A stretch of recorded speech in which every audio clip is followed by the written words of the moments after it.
Welcome to part 2 of episode 1 in CCRPG, where we open up our virtual table and play games with some good friends.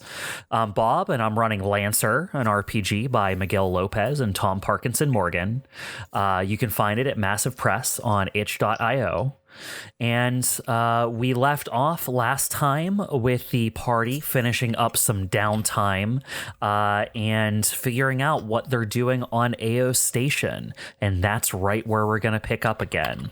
If I remember correctly, when we stepped out for the break, the last thing brought up is Graham wanted to make sure Torsay was okay heading to the concert she's going to for Tessellate. Is that right?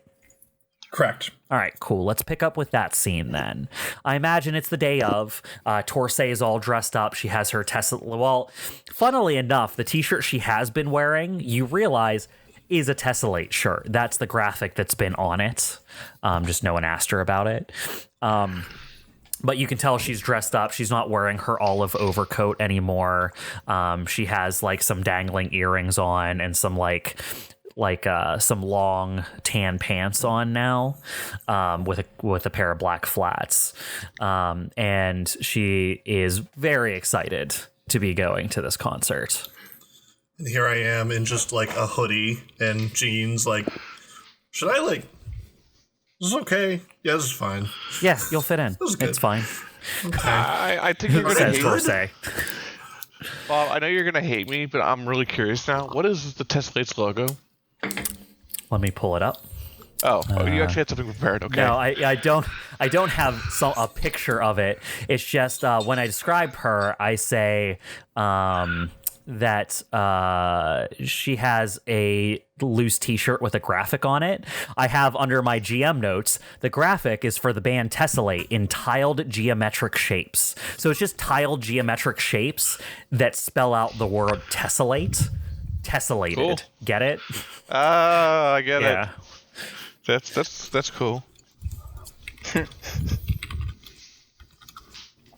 All right, so yeah, you guys head to what Rock realizes is kind of like on the border of the commercial and residential districts. A place Better known as the bad side of town. better known as the rough side.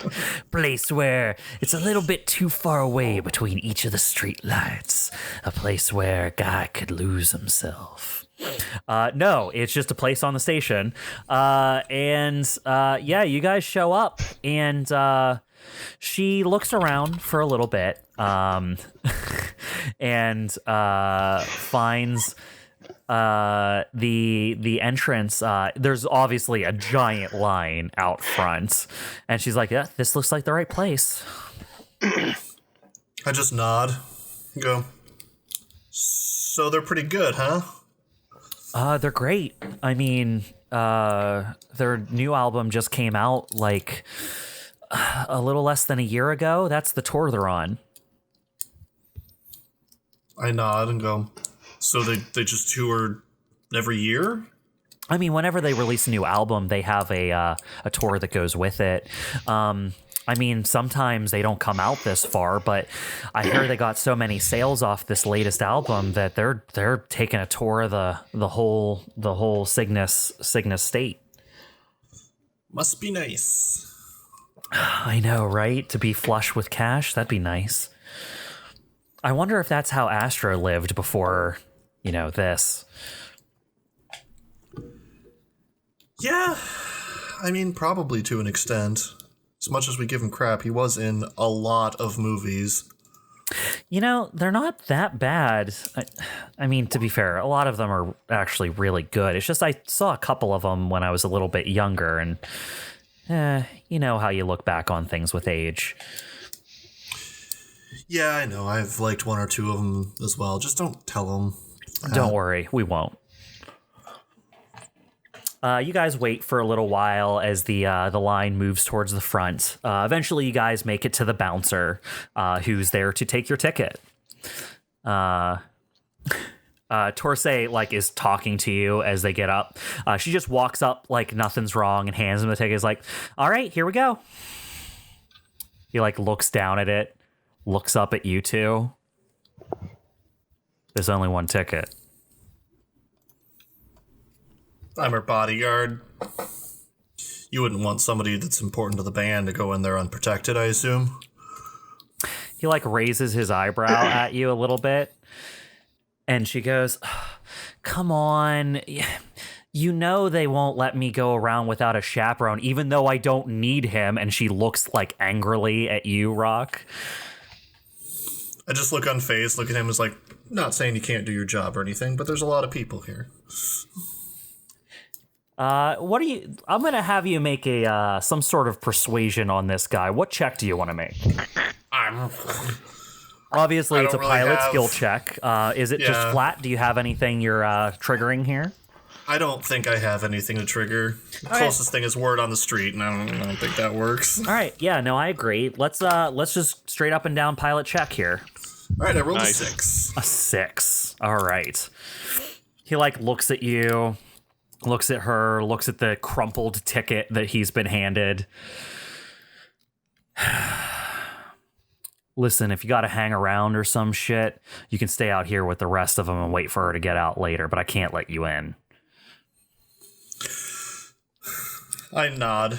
I look at her and go, have fun. Just don't, get mixed up in anything. Thanks, Rock. All right. She like, grabs the ticket out of the guy's hand and kind of like dances past him into the sea of humanity beyond the doors that you can see starting to pile up to the door.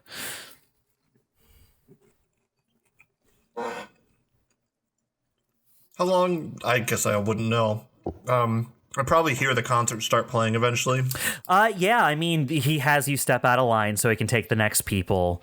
You do start to hear like the tuning up behind, and they're like doing the thing where they play some of the band's like album hits or whatever, like over the loudspeaker to get people pumped up for the show. You can just see over the bouncer's shoulder a bunch of people starting to dance and stuff. If I had to describe it, it'd be like. Okay, here's a good example. You know the song Tank from the beginning of Cowboy Bebop? Oh, yeah. That song called Tank. It's that. It's like a high heavy beat like Hispanic jazz kind of thing with a lot of like heavy beats and drums and like fast jazz. Does that make sense? Oh, Sure. Yeah, that's the kind of music they do. Cool. they're a jazzy band. I wait for a while. I ask the bouncer if he knows any good places to gamble. He laughs and he's like, yeah, you're almost in the right place. Head down the commercial district a couple more blocks and they got more than you could want, probably. He's just out here now. At this point, he's done the thing where he's kind of like, you've watched him like slowly go about his job where he like takes the little rope that he's been using to herd people in and like is like pulling the pylons next to each other and he like slides the door mostly closed to just a crack and he's just like kind of standing by it. Yep. I wait until the concert ends and people leave. Is Torsay there? If that's the case... as you're kind of waiting around for the concert to end, where's everyone else on the station? I want to check in with everyone while you're passing some time here. I'm probably just still on the ship. Yeah, I would be still on the ship. Same. I'll be also on the ship, just waiting for Torsay to come home and tell us all about the concert. It's past 10 o'clock, young lady. Yeah, we're gonna be sitting in an armchair in the dark. She's Turn on gonna a try light. to sneak in. And then you can tell her about how much better your movies Well- are compared to the concert. Yeah, I'm probably just we're hanging out in the Mech hangar, maybe working on some sort of arbitrary project.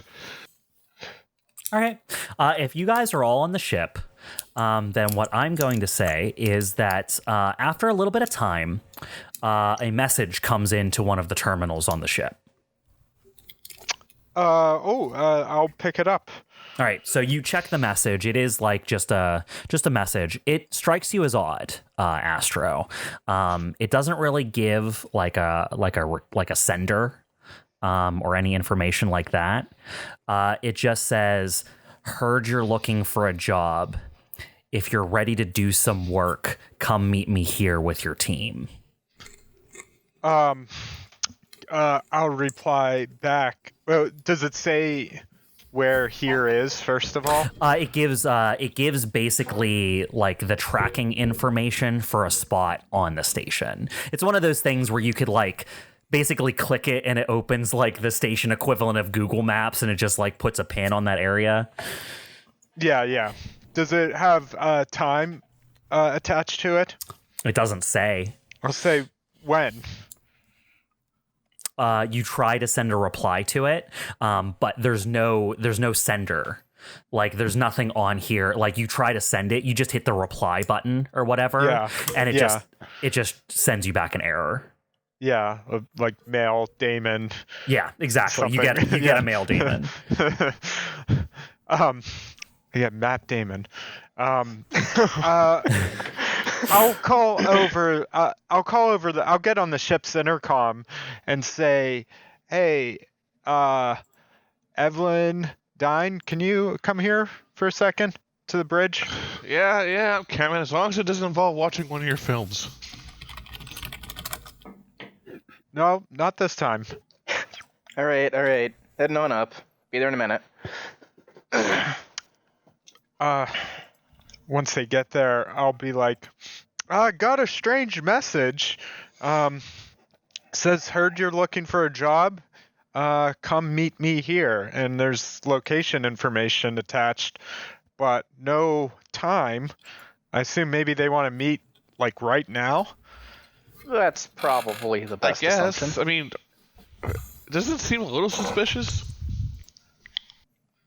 You think this is one of Rock's contacts getting back to us? Well, it could either be Rock, or it could be Tessie, or it could be, well, Well, Tessie's that bartender, right? Yes. Well, she's more of a go-between, so we don't know who her actual patrons could be. She may have contacted. Well, one of us, I guess, stirred up some interest. I'm thinking we don't have a whole lot of options lately. Why don't we go check it out? When does best to go as a group. When do Rockin' and Torsay get back from their concert? I don't know. They still have some time, I think. Let's go check it out now. Leave a message to Rock telling him where we went. All right. Yes, you send to his account on the terminal system. So the next time he logs into a terminal on the station, we'll get your Okay, message. but you're Just leave a sticky note on the terminal. You're not We're signing here. anything, Astro. Okay, just gonna tell you that right now. We're not signing anything.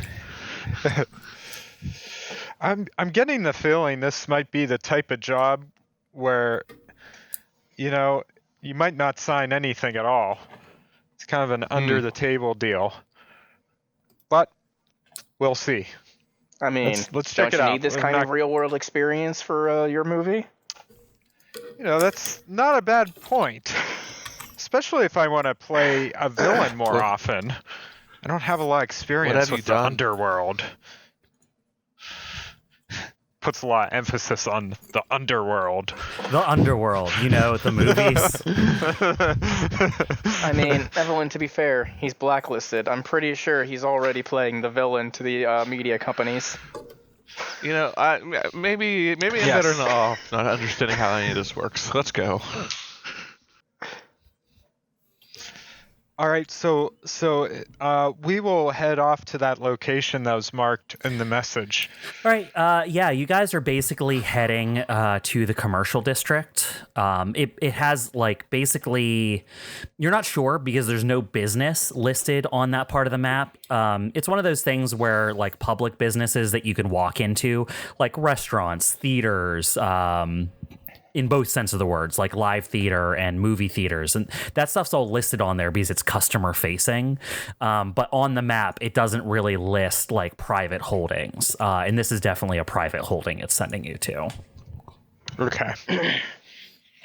you guys make your way through the station.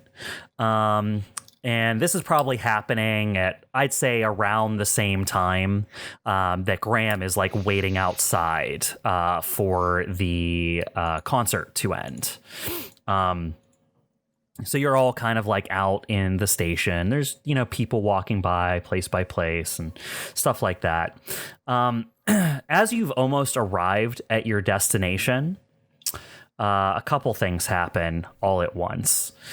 Klaxons start to sound all over the station.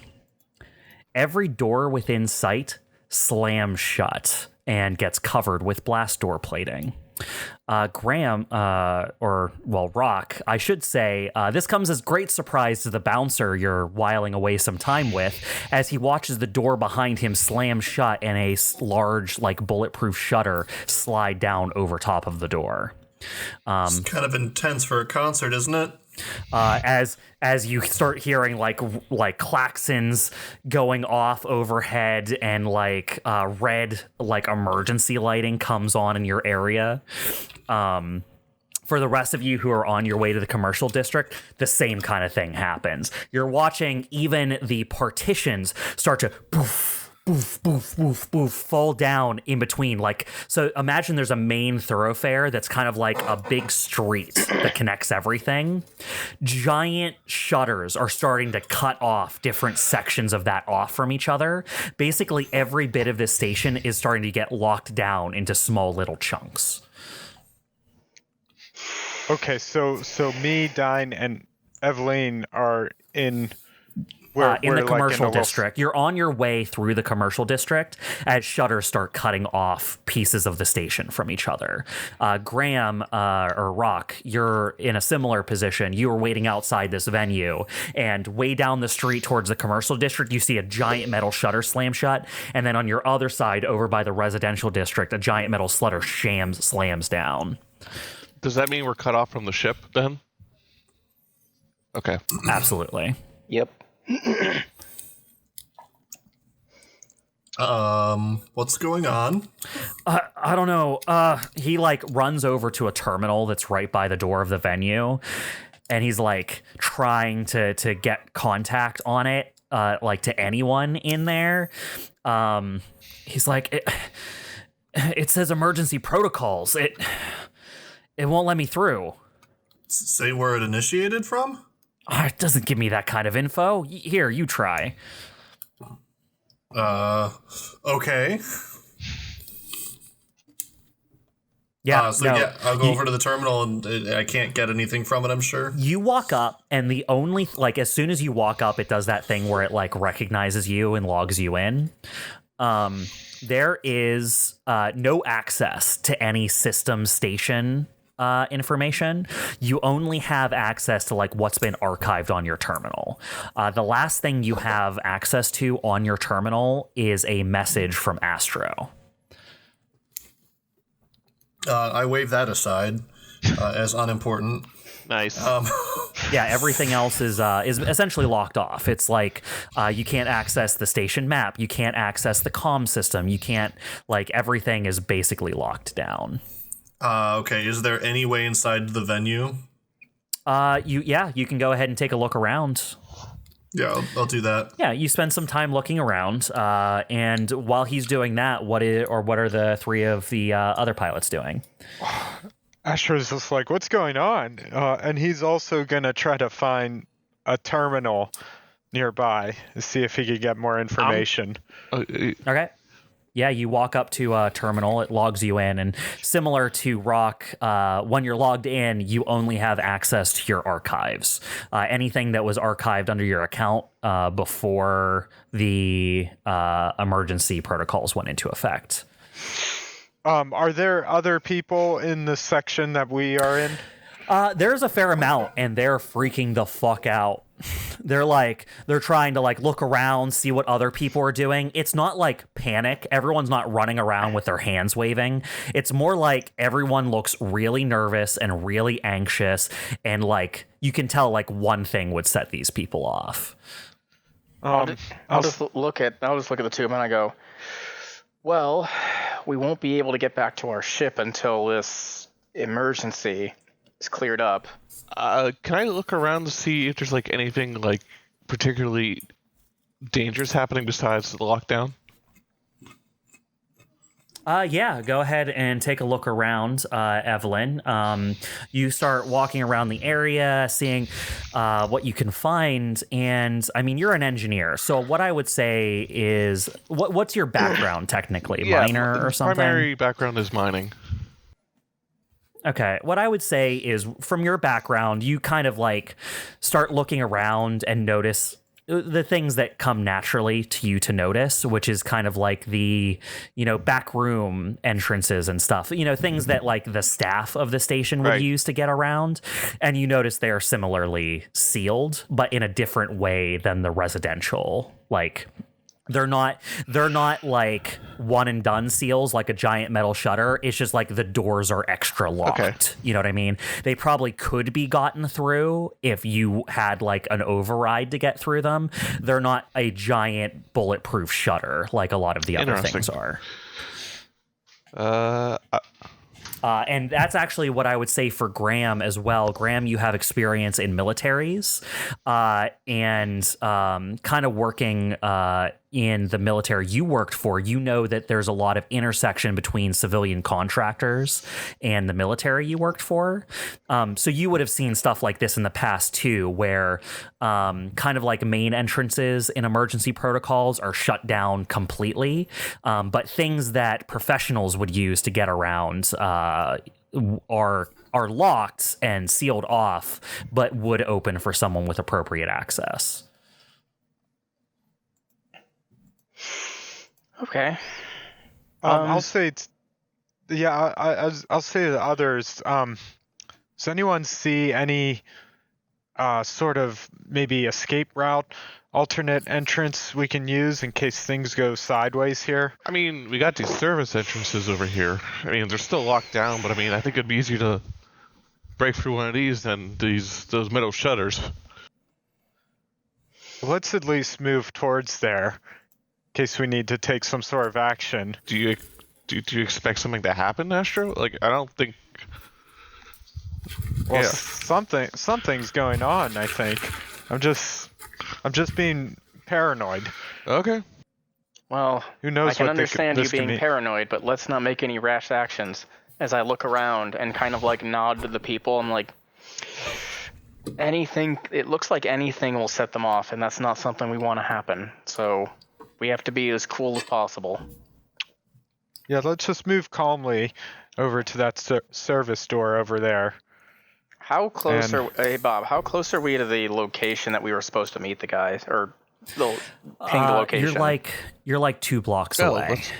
I go, well, I think our best option at the moment may be to move towards the meeting location and look for any service entrances near there. At the very least, we can see what's going on where we were supposed to be meeting. That sounds good to me. I can't think of anything better. Let's go. But just keep your eyes out, guys. It looks like we're going to be, well, I hope there won't be any trouble, but I don't put it past them. As your group starts heading towards the meeting location despite the lockdown, Rock, you're looking around the back passageways, and like I said, it's like service entrances and stuff are still locked down and locked down tight, but any main thoroughfare for people is shuttered with like no entrance.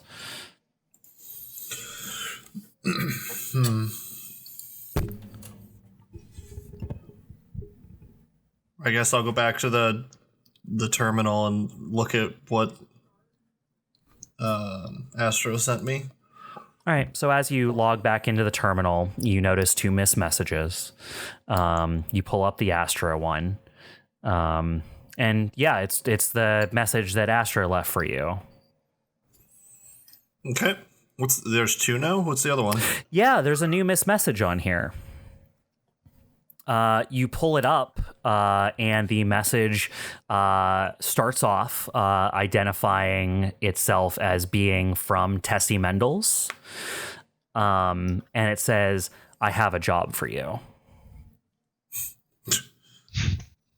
Okay. That's one way to get our attention. She's gonna go, oh shit.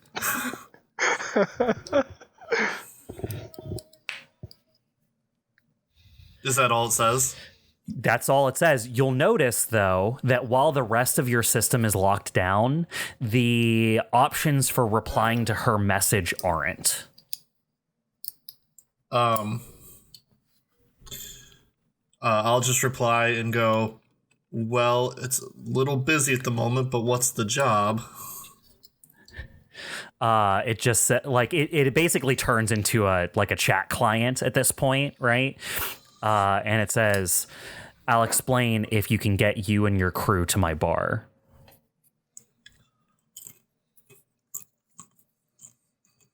Okay. I just say that out loud. Easier said than done.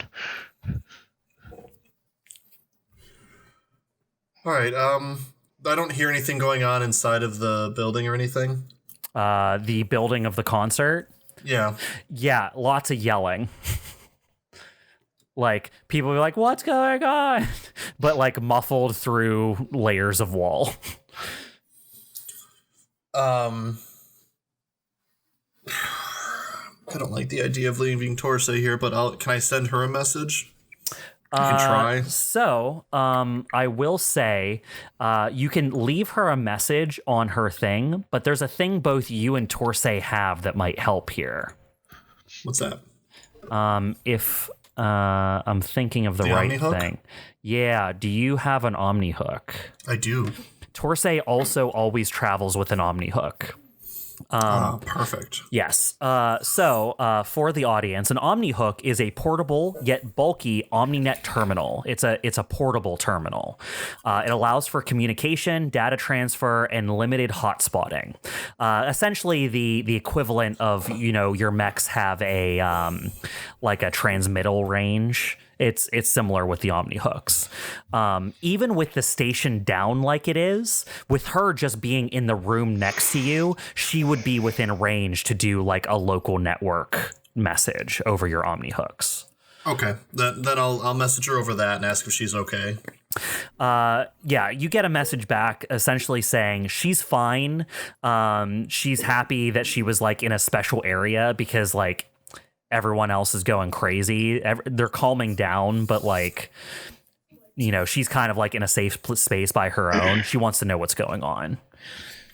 I'll just respond with, I have no idea, but I'm going to try to find the others and figure out. She says, all right, stay safe. And You too. safe is in italics. Okay. I'll just say you too, and if anything happens to you, I'll kill everyone in that building, including that band. If you like them, stay safe. You just get back a smiley face. All right, and then I start trying to find.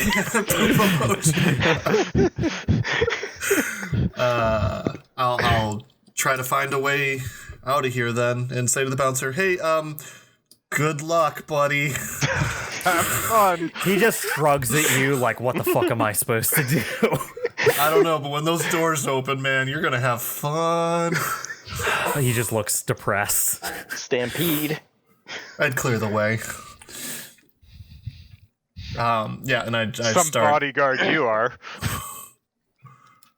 I made sure she was safe. I mean, that's probably what he's thinking since that was a pretense. You're not really her bodyguard. Oh, yeah. By the way, I also have an Omni hook, and I think Astro would have thought to bring it with him since they're going to meet possibly some dangerous clientele. Yeah, if you included it as part of your gear, I would accept the fact that you would have it on you when you leave the ship. It's one of the things I have on me. So while we're moving and looking for service corridors and stuff, I'll try to get in contact with Rock. I think he has one of these, and I'll take out my Omni hook and try to send a message to him. All right, you pull it up and you're trying to like get message to Rock. Unfortunately, with the network of the station being down, I'm not sure if you guys are close enough for local communication. Okay, so it doesn't work. Let me double check something. I want to give it to you if it works, because these are pieces of gear that you had to decide to take. So let's see.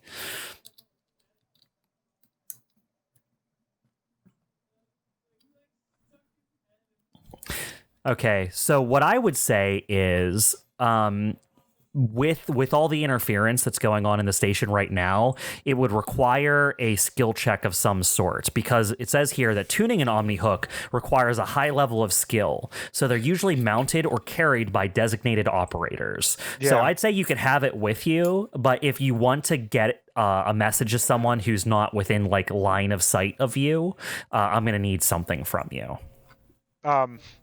Could they possibly be pre-tuned beforehand?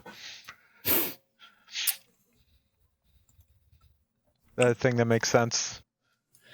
It does. It's just I think tuned is fine. I just think it's out of like easy it's one of those things where it's like, sure, you could try to send him a message, but you won't know if it's going to get through unless you do a little bit of extra work.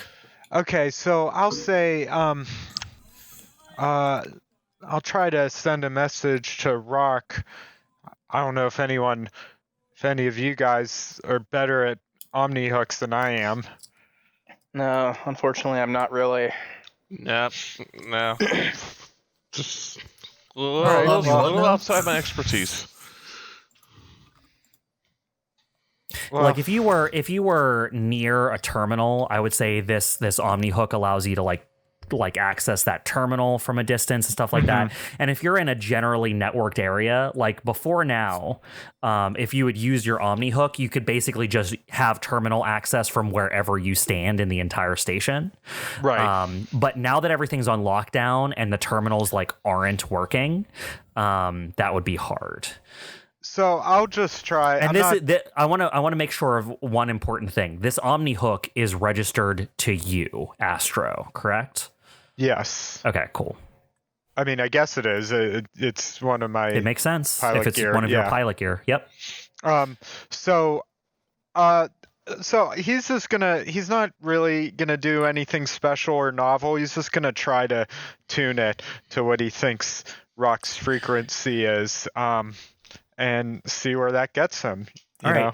I want you to go ahead and make me a pilot skill check. Okay.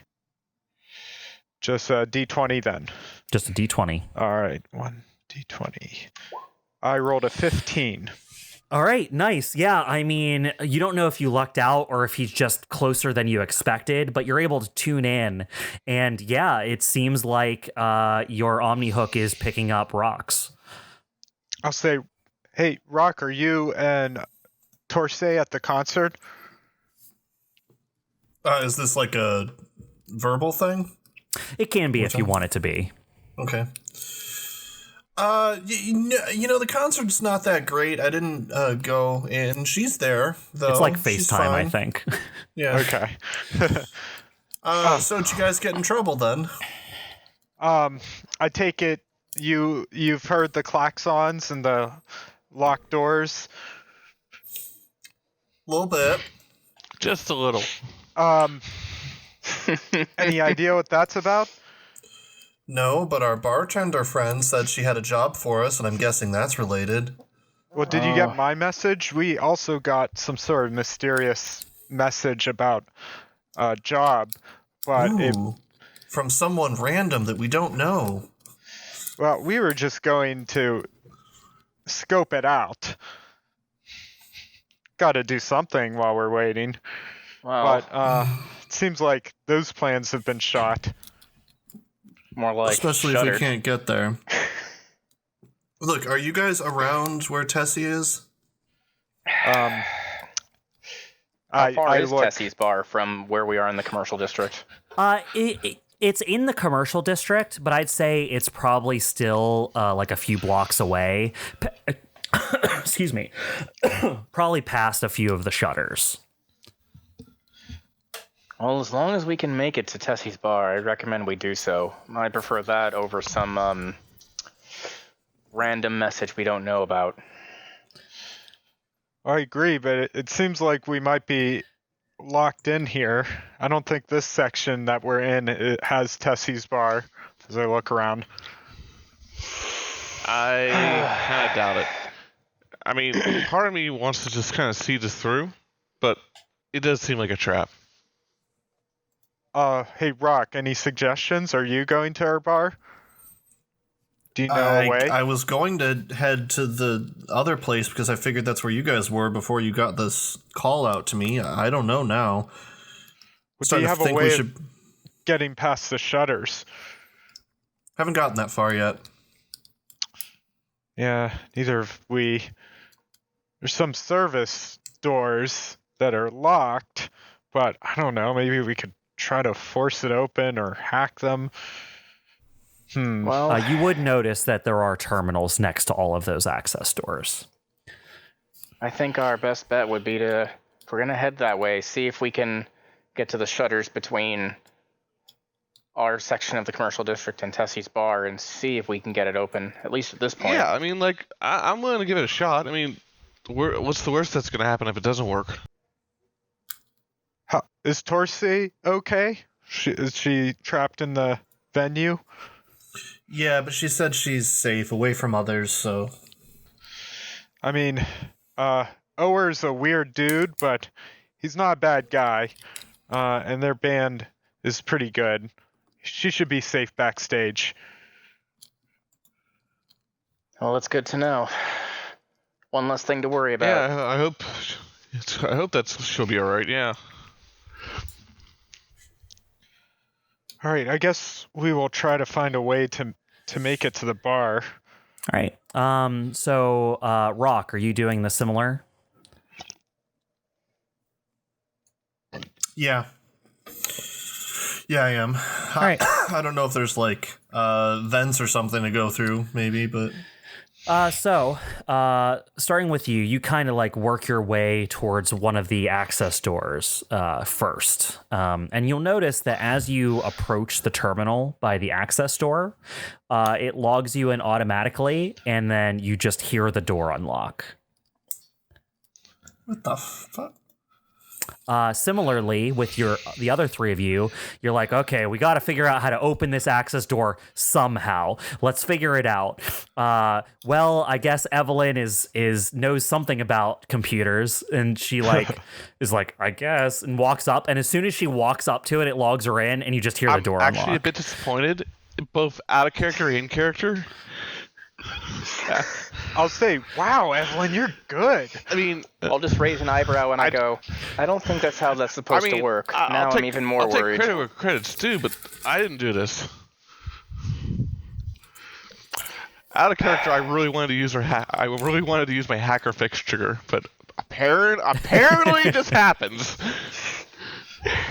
I go, we should get to the bar quickly. I've got a bad feeling about this. Yeah, no. Yeah, let's try to get through this door without being seen. I don't want a mass of people all running for the same exit. As a giant shutter opens? Yeah, and I'll just look up and see a security camera just kind of point at it. Like, I think it's too late for that, Astro. Now, you guys would be not getting through the shutter. You'd be going through basically the service tunnels. The service of the tunnel. station. Yeah, that's what I'm I less thought. worried. So it's small enough that maybe we could be sneaky about it. Honestly, let's just get going, and I'll start like lightly running down the passage, I guess. All right. So, are you guys making your way to the mooring? Yeah. Yes. Indeed. Rock? Yeah. Okay, cool. You guys will eventually get there. As you guys make your way through the service tunnels, you'll find they're well lit and easy to follow. You're able to remember where the mooring is, so it's not that hard to just basically follow the straight line route to get there. As you get in there, though, you'll notice that the bar, like a lot of the patrons are like sitting at different tables. Like they're all as freaked out as the people who were out on the thoroughfare were. Like you guys come in through the service service entrance, and everyone in the room like turns and looks at the door. At us? Yeah, Yeah. you guys just walked in through a door during the lockdown. I'll just say, no reason to panic. I'm a celebrity. Everything's under control. So I'm gonna. I'll just put my Assuming hand we got up. there at the same time. Yeah, I'll say you guys get there at approximately the same time. All right, I'm just gonna walk towards the bar. Yeah, I'm gonna ignore Right. this and walk to the bar also. Tessie sees you guys coming, and she like walks over to one corner of the bar that's like unoccupied as the four of you approach. Well, Tessie, if you've got a job, it's going to be a little bit harder with what's going on here right now. Unless that job is related to our current That's situation. what I was gonna say. Of course it's related. I like just hang my head like no one gets it. She like looks at the four of you and goes, "What luck. We did end up finding a job for all of you. Someone's trying to take over the station." Oh, Why? lucky us. I don't know. They trapped Ren down in engineering, and I can't get in touch with them. The last thing they sent to me was to find help somehow. Great. Do you have any control over the station? Because we were able to just go through all the service doors. Yeah, that's mighty suspicious. Yeah. Was that you? It was. Oh. I have access to the station security. Well, that's Duly handy enough. noted. Well, there's only so much I can do with it without giving myself away. Whoever's started this security lockdown will notice before long even what little I did. So do you know anything about the people trying to take over the station? Unfortunately. She looks at Dyne and Rock. Remember Beryl? Oh, of course. It's that group. No. The people we started a fight with. Well, who started a fight with us, I should say. One of them's named Beryl. No. No, but the group I was about to is. say, someone clearly hates their kids.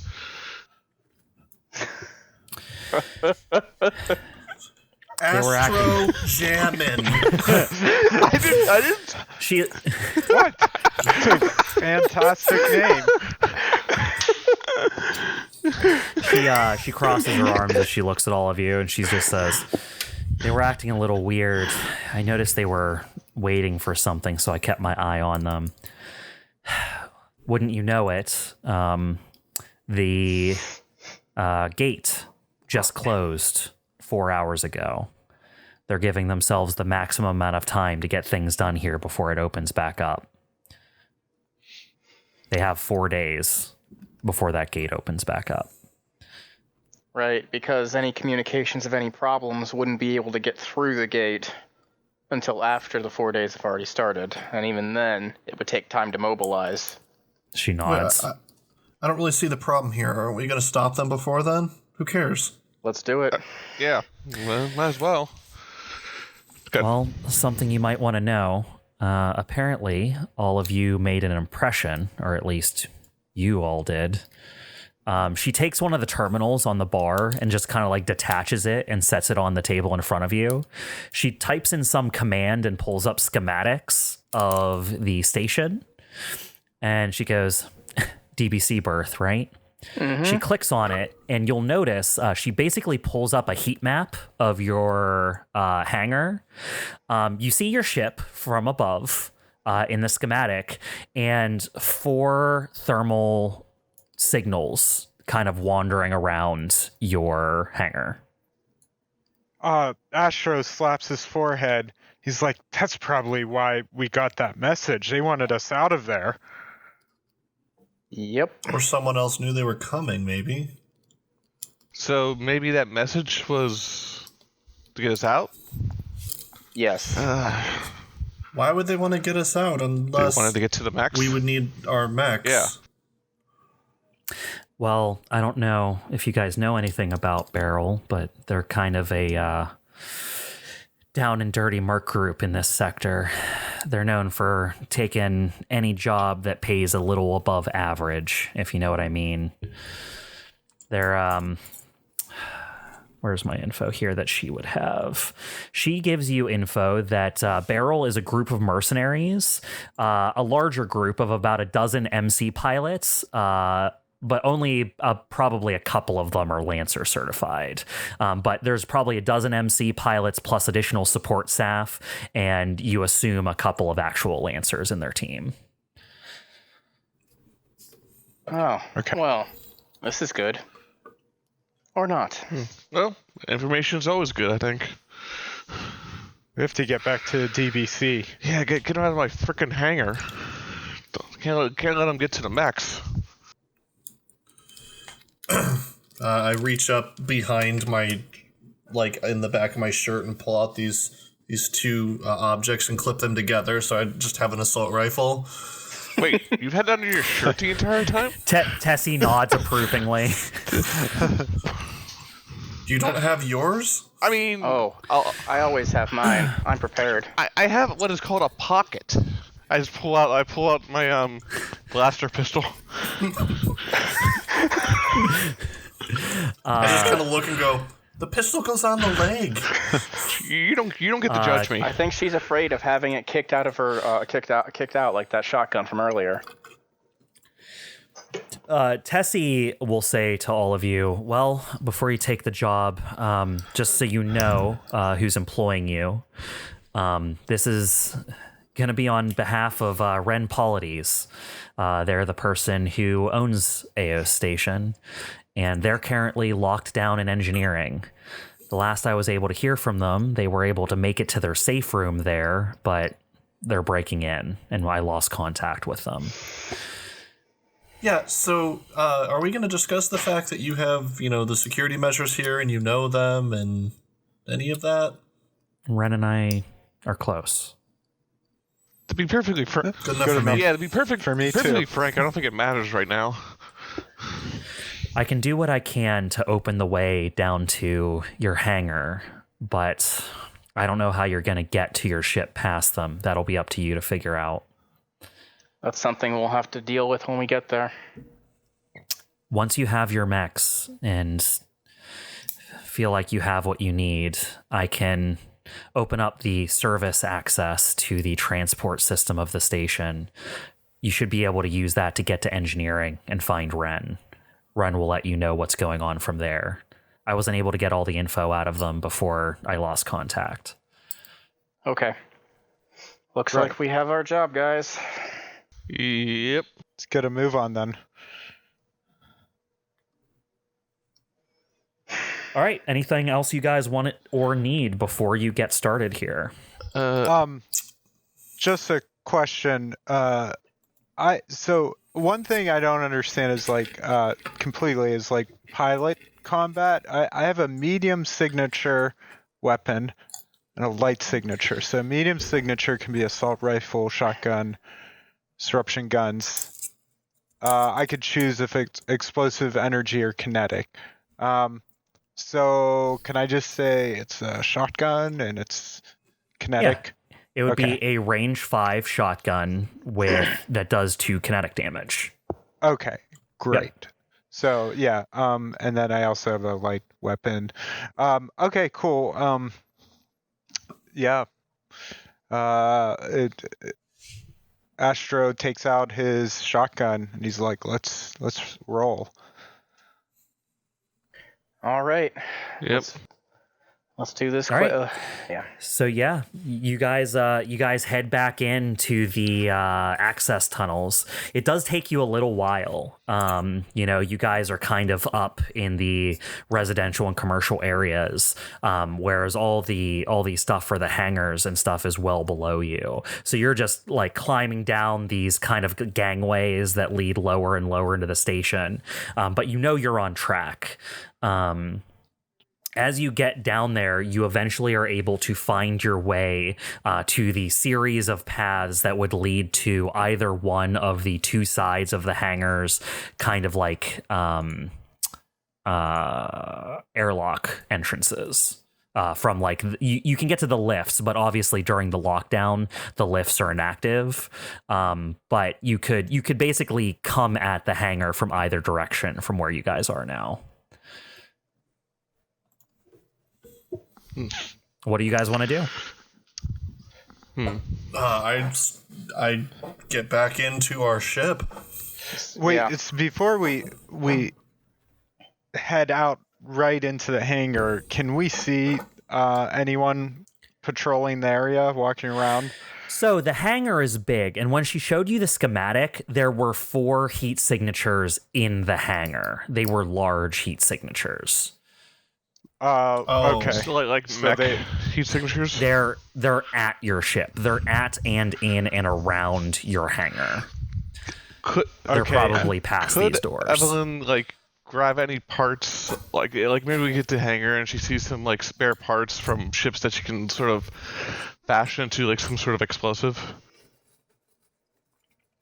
I think that's a thing you can attempt to do. That would be a hack and fix roll, I think. Yeah, that's what I'm thinking. Okay. Yeah, if you want to try to make an improvised explosive, I'm going to have you roll a pilot check and you can add your thing. Okay. Hold on, but we didn't make it out into the hangar yet, right?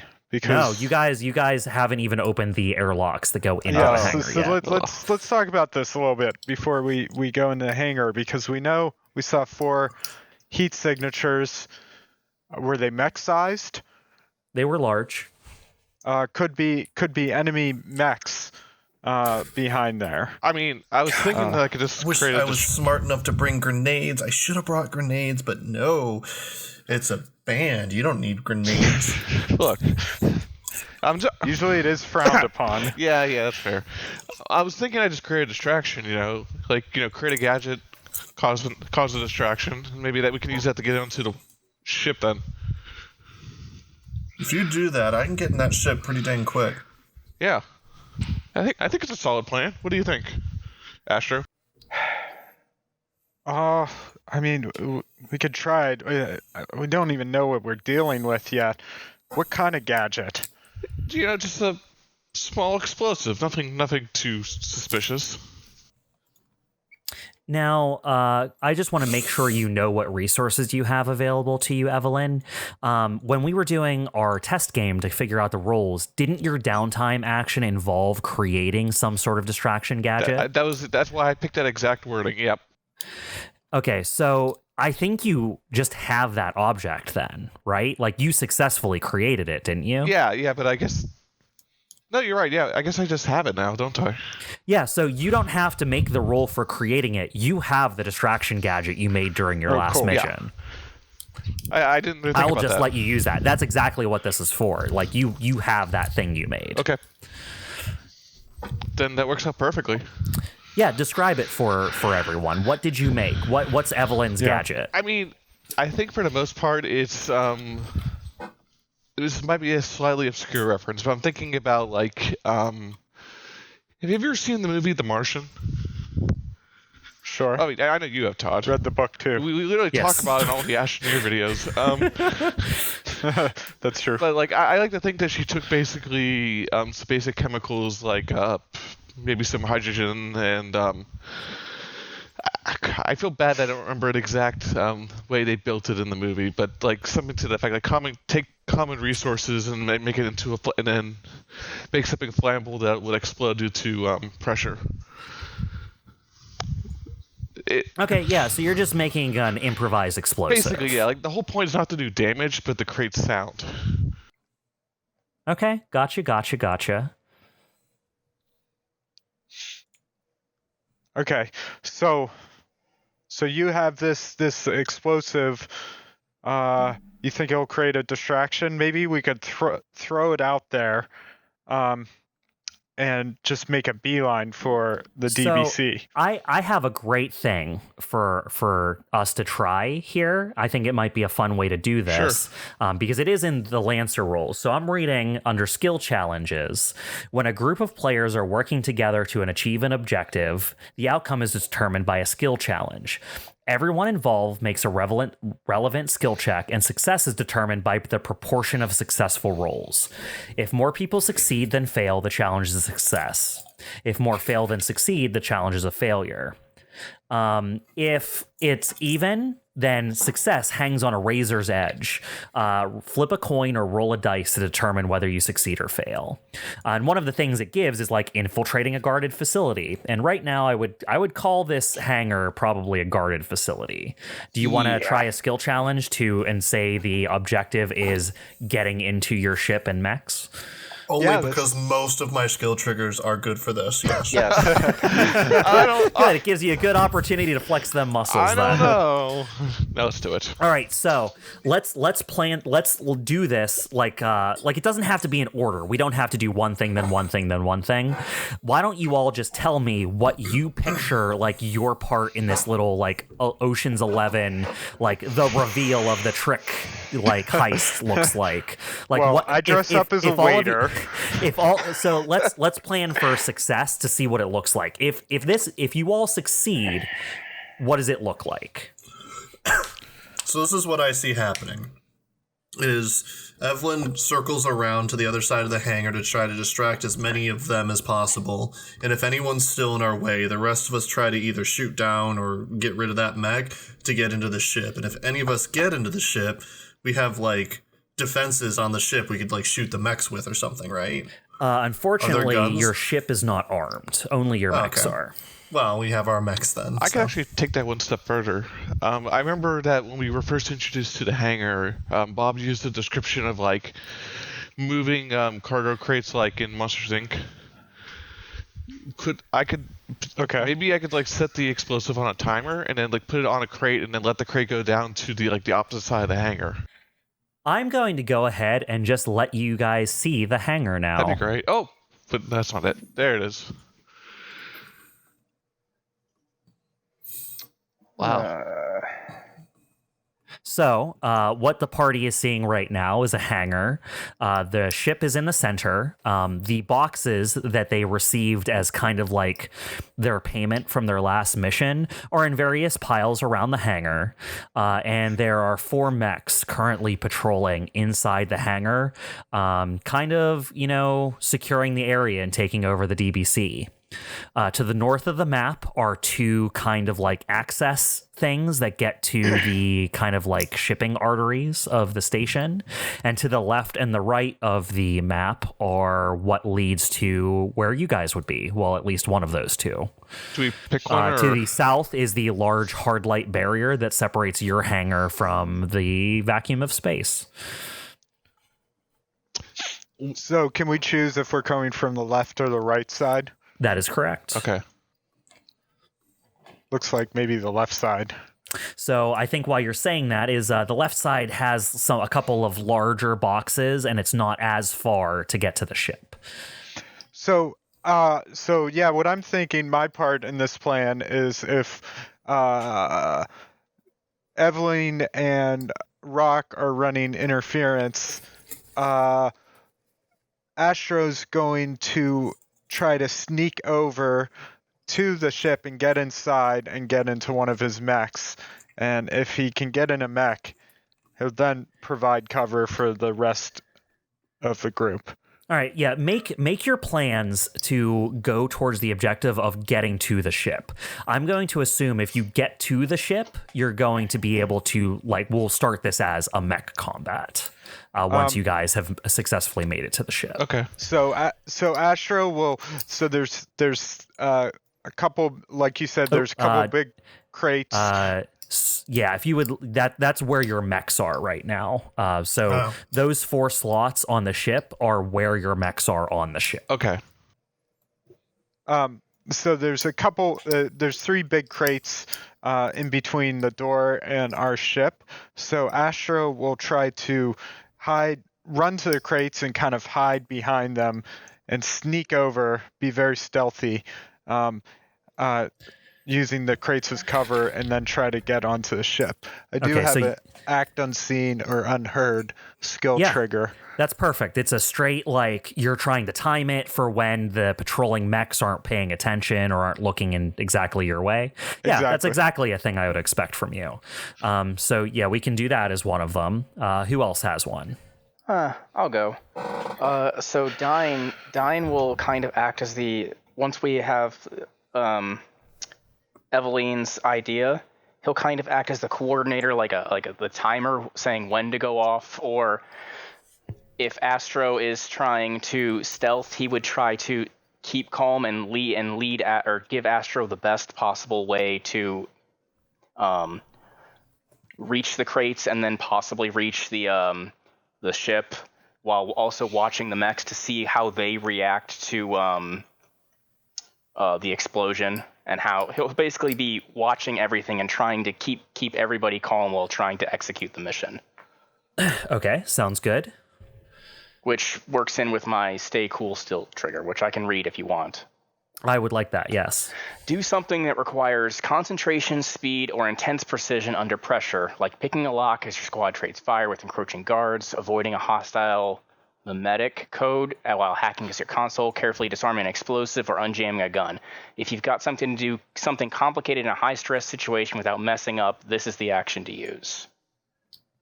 All right, yeah, no, that sounds good to me. Evelene, you said yours was going to be your improvised explosive as a distraction, right? Yep. All right, cool. And are you going to pull anything to trigger? I'm going to say because you have resources to spend, and that's a thing you did on your last mission, I'm going to start by giving you accuracy on this roll. But are there any triggers you also want to invoke? I mean, the trigger actually is distract with... Let me get the exact wording right. The trigger is... Oh, right, because you got that as a trigger. Yeah. Okay, I'll say because it's something like that is specifically useful for this, I'm going to allow you to both activate the trigger and I'm giving you an accuracy on this, because it's like going to be especially effective in this one circumstance. Cool. Since you were well prepared for this one thing. And then, for our buddy here, Rock, what's your plan? I guess once that activates, I'm gonna run. You're just gonna fucking book it. I mean, I have to get somewhere quickly. Yeah, okay, that's great. You're a fucking athlete. You're probably in the best shape of the crew, so that makes sense. You're just gonna try and get to your fucking mech. All right. He's gonna hurl those crates. And if shit hits the fan, I might change it to try to shoot the mechs. Okay. All right. So our one friend is timing everything. So let's have him run first. Dyne, if you would please make your pilot roll. Alrighty. Let's see what I get. I rolled an 11 total, 9 plus 2. Nice. Okay, so you stay cool. You're holding everyone up. You're able to like wedge open the airlock just enough. Like it's like there's a lockdown going on, so you're able to unlock it, but it doesn't automatically open up, which works to your advantage because you're able to open it up just enough for like people to slip through. You're watching them. You're like keeping track. You've run like patrol routes and like know what it's like to be out on the edge of the universe, like watching for things. So you're like watching how they're looking around, and you have the timing down. Also, our good friend Evelene, why don't you see how your distraction plays out? Yeah, sure. Give me 1 sec. I'm just adding it to my sheet because I forgot to do it earlier. Here we go. So with accuracy. Ooh, is that right? So what did you roll? A D20? You added 0 D6s. How about I just roll it manually? I was trying to use the roll 20 thing to do it. Yeah, because it gave you a 4 plus 2, but it didn't roll accuracy. So just roll 1d6. You know what? I know it was bad, but I'm gonna be magnanimous here. You're welcome. You're welcome. I'm just gonna let you roll the whole thing again, but do it correctly this time. Thank you, God. Thanks, God. There we go. There we go. That looks more like a roll. So I rolled a 15 for people Hey, listening. good thing you had an accuracy, right? Yeah, really. Yeah. That would have been 9 That made a otherwise. difference. Yeah, so you rolled a 7 on your d20 plus 2 would have still only been a 9, but plus your accuracy, which you nailed with a 6, you're up to 15. So you're able to, with the help of Dyne's timing, you lob the explosive while they're not looking at it, while also not looking at you. So it's kind of like there's 3 directions they could look. Yep. They look from not at you to also not at you, which is, the greatest success you could have. And now for our sneaky and fast boys. Let's go ahead and see what you guys are up to. Let's do sneaky first. All right, I'm gonna be like that one guy from Ocean's 12, avoiding all the lasers. Oh God, don't dance. He's gonna be dancing. Nah. I will listen to what Dyne's telling me when to go, and so I'll try to be unseen here. I rolled a 10, 8 plus 2. Holy wow. Yeah, no, that you worked out just perfectly. You start running before the explosive even goes off, and you just duck behind the crates, and then you look up at the ship, and you're just like, all right, and go. And then you dash up as, Rock. Let's see bolt past you. Yeah, let's see that extreme speed. Do we get accuracy because they're distracted? Yeah, actually. Well, that worked well towards the success of the whole mission, so I'm not gonna give it to the individual rolls. All right.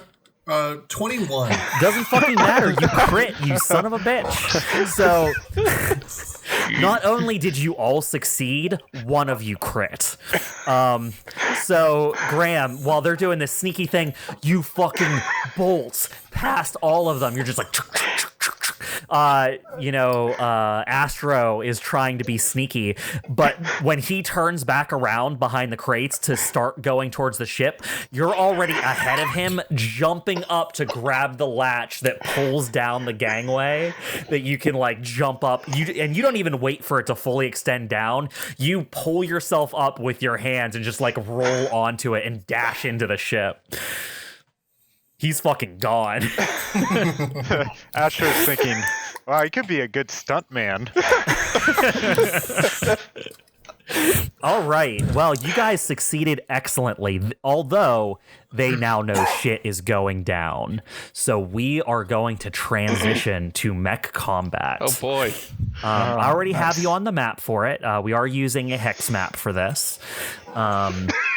And you guys go first. The way mech combat works in Lancer is the 2 teams go back and forth activating their units until both sides are out of activations, and then the new round starts. What I will tell you from where you are starting on the map is Orion. So you all have codename, call signs as well. And what I will tell you is that the one of you known as CHIMERA and the one of you known as Orion both have a straight shot to get off the ship. Because so we're on top of the ship? No, you're inside the ship. So if you look at the arrow I'm drawing for you, this is the door that leads out of the ship on both sides. So Orion, you can just fucking bolt out of one side. CHIMERA can bolt out of the other. For Rock and Comet, you kind of need to go down to the door a little bit. Okay, but more to the that's side. the exit. This hex on both sides of the ship is the exit of the ship. But we have to go horizontal to get out first. Yeah, you need to go through that hex to leave the ship. Okay. Copy. I'll actually just mark it for you guys. Nice. I'm going to draw an X on the hatch on both sides. That is the mech exit on both sides of the ship. Here's a quick question for you, Bob. How tall are the crates compared to the mechs? So the crates on the west side of the map, which are the crates you guys identified as being larger, are they're bigger than the mechs by a little bit. Okay. They're like 15 to 20 by 15 to 20. Got it.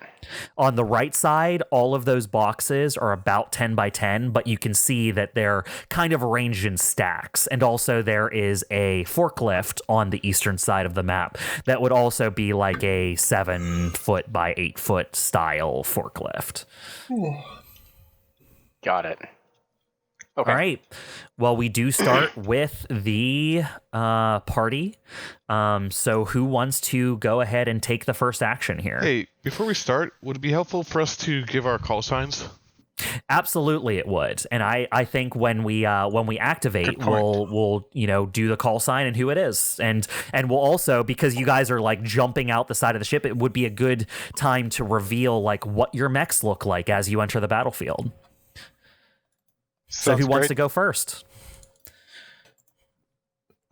Someone who's not me, because I just have to fix a few things on my sheet. I mean, take a second. I can go, I guess. Mine's gonna be relatively simple.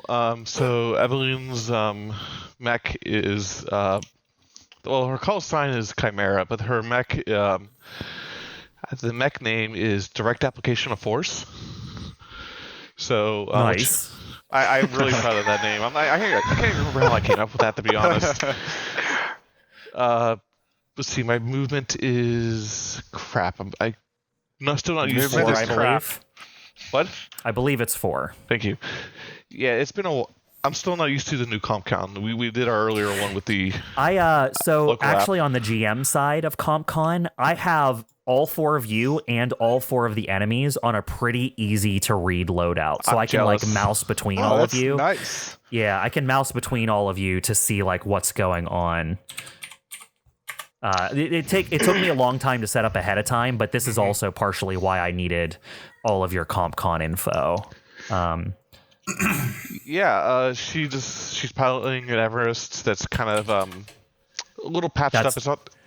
I sent you what my screen looks like. You can see I have Chimera activated right now along the bottom. That is so much better. I'm jealous. The mech is basically just a super modified Everest, and she's just gonna pilot it out of the ship. So, all right, explain what that is though too, because like. Sure. So like in our world, because our world is a little bit different than like the default Lancer world. Yep. We're still going with like, at least for Chimera, you're piloting basically a heavily modified kind of like a mining rigged version of what we would call like the civilian and military surplus mech, right? It's like one of the more common things you'd see around the universe. Yep, that's a good way of putting it. I mean, I don't know what else to say besides like she just kind of shoots out the hangar bay, and she moves 4 spaces. All right, yeah. So there's your movement. Mm-hmm. You still have what else? What else? You gonna do? Boost. I forgot about that. So I'm gonna just move toward I guess the mech designated as Doomsday. Yes. So as you guys get out, when you kind of like ping everyone on close range scanners, it does give you everyone's call signs. So like they see your call signs and you see theirs. Yeah. So I'm gonna move, then boost toward Doomsday, and I'm not going to attack. And the reason for this is I have a trait, or crap. What's the terminology again? The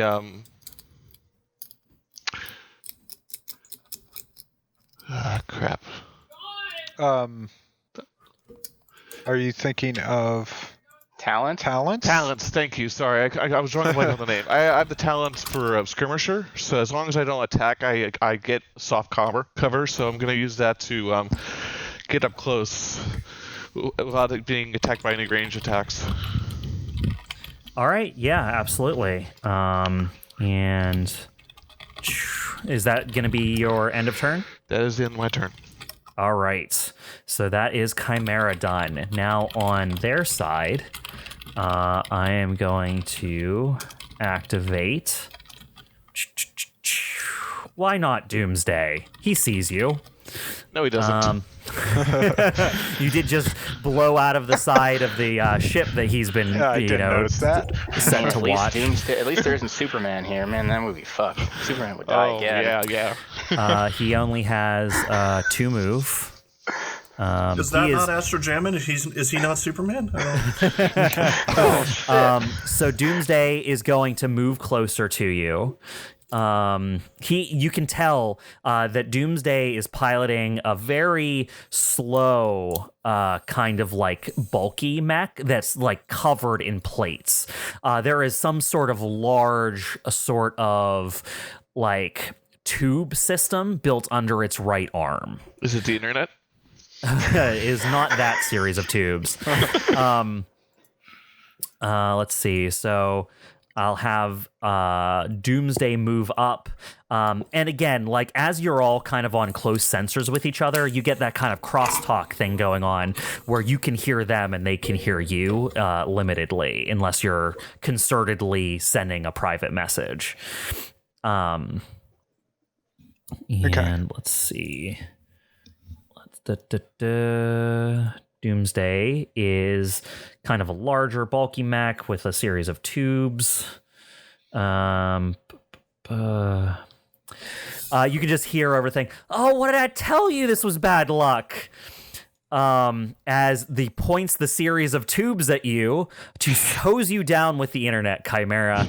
Not the internet. As you see.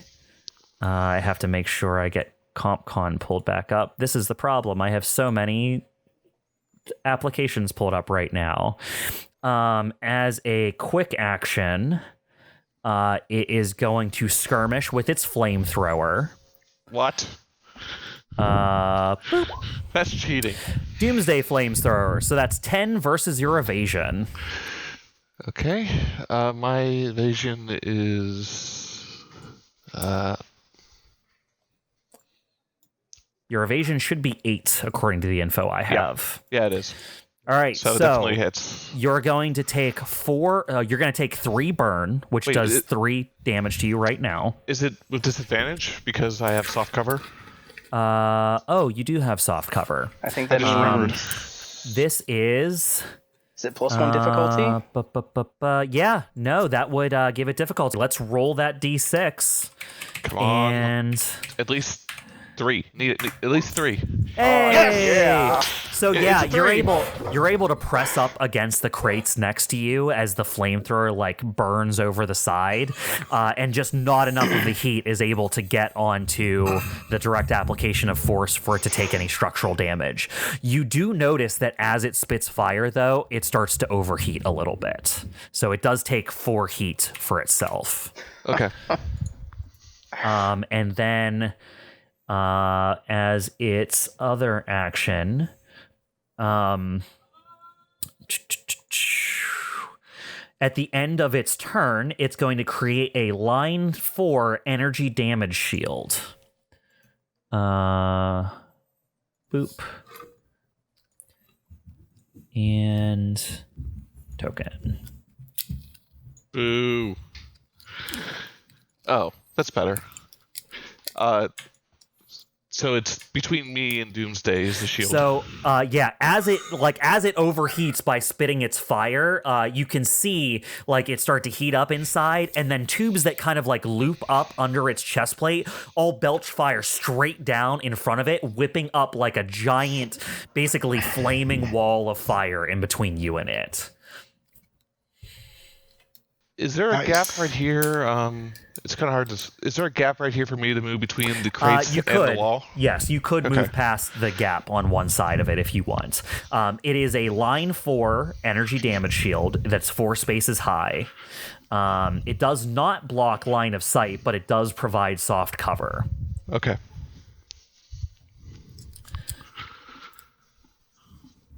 That's unfortunate.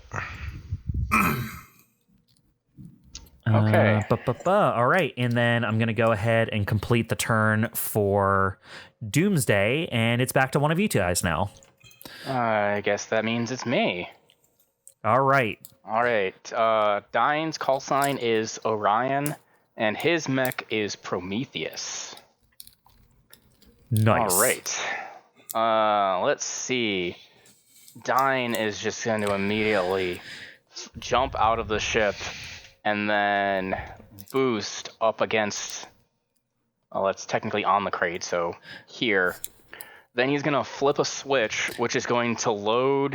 Let's see, let me make sure I'm in range. Okay. Which is going to load his main assault rifle with an ammo, which is going to alter its normal properties. Normally, it's just a 10 range with which does 1d6 damage, but this gives it the arcing tag. Oh, nice. So it's like which allows me to basically lob the bullet over the crates to hit Nat. Nice. So you basically activate like the underslung grenade thing on it, kind of. Pretty much. It is. I can hit it even if I. Let's see. I'm going to read exactly what arcing says.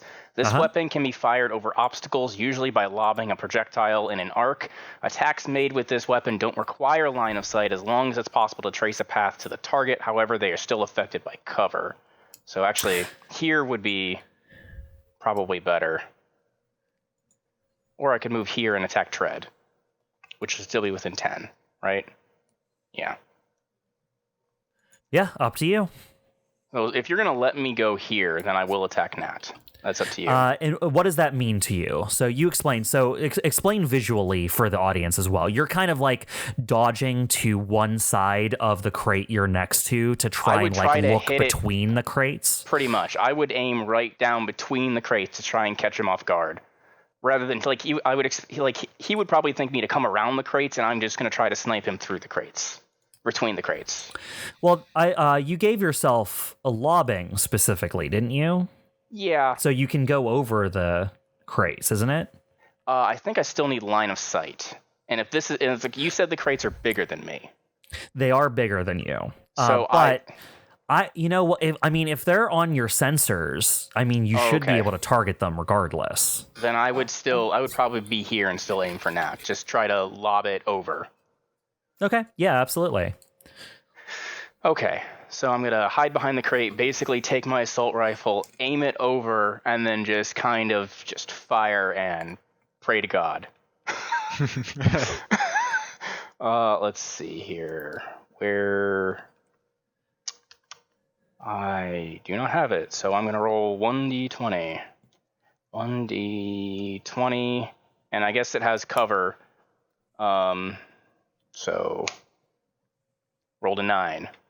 All right, 9 versus evasion does hit. Okay, so it does have reliable, which means even if I roll less than a 2, it still deals 2. Deals 4 damage. 4 damage, nice. So 1, 2, 3, 4. As you just like lob your bullets over top and just you hear them like your kind of like heavier than average bullets fall on top of them. And you can hear over the comms, these fuckers, I knew they were trouble. It's a very familiar voice, Orion. I go, well, and then before I end my turn, I go, well, that is kind of our job, especially with Astro around, and then I'll end my turn. All right, Orion, I'll end your turn here. I am going to go ahead and activate Nat next. All right, so Nat knows where you are. You're on his sensor range, and he saw you attack him. Well, he saw the bullets fly over the crate. Yeah.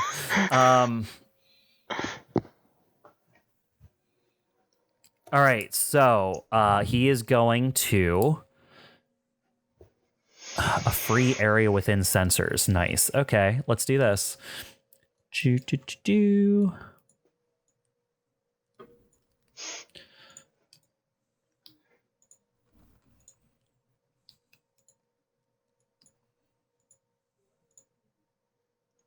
Oops. I put the thing on the wrong layer.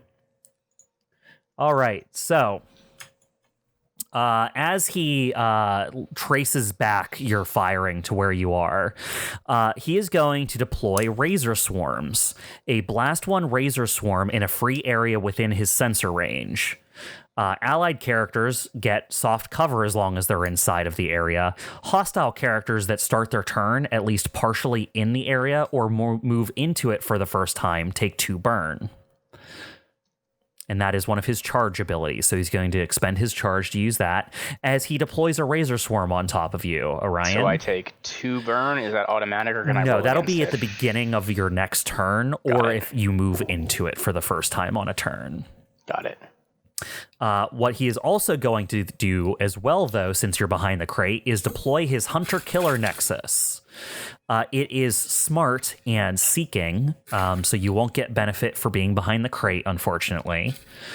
That will be a 13 versus your electronic defense. He rolls an 11 plus 2. Oh, that's definitely hits.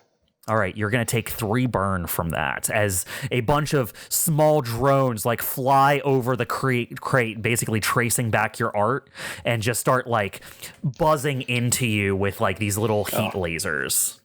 That's heat. I'll put burn here. Yeah, you're going to take 3 burn, so that's 3 damage now, and then you're at 3 burn on your chart. Yep.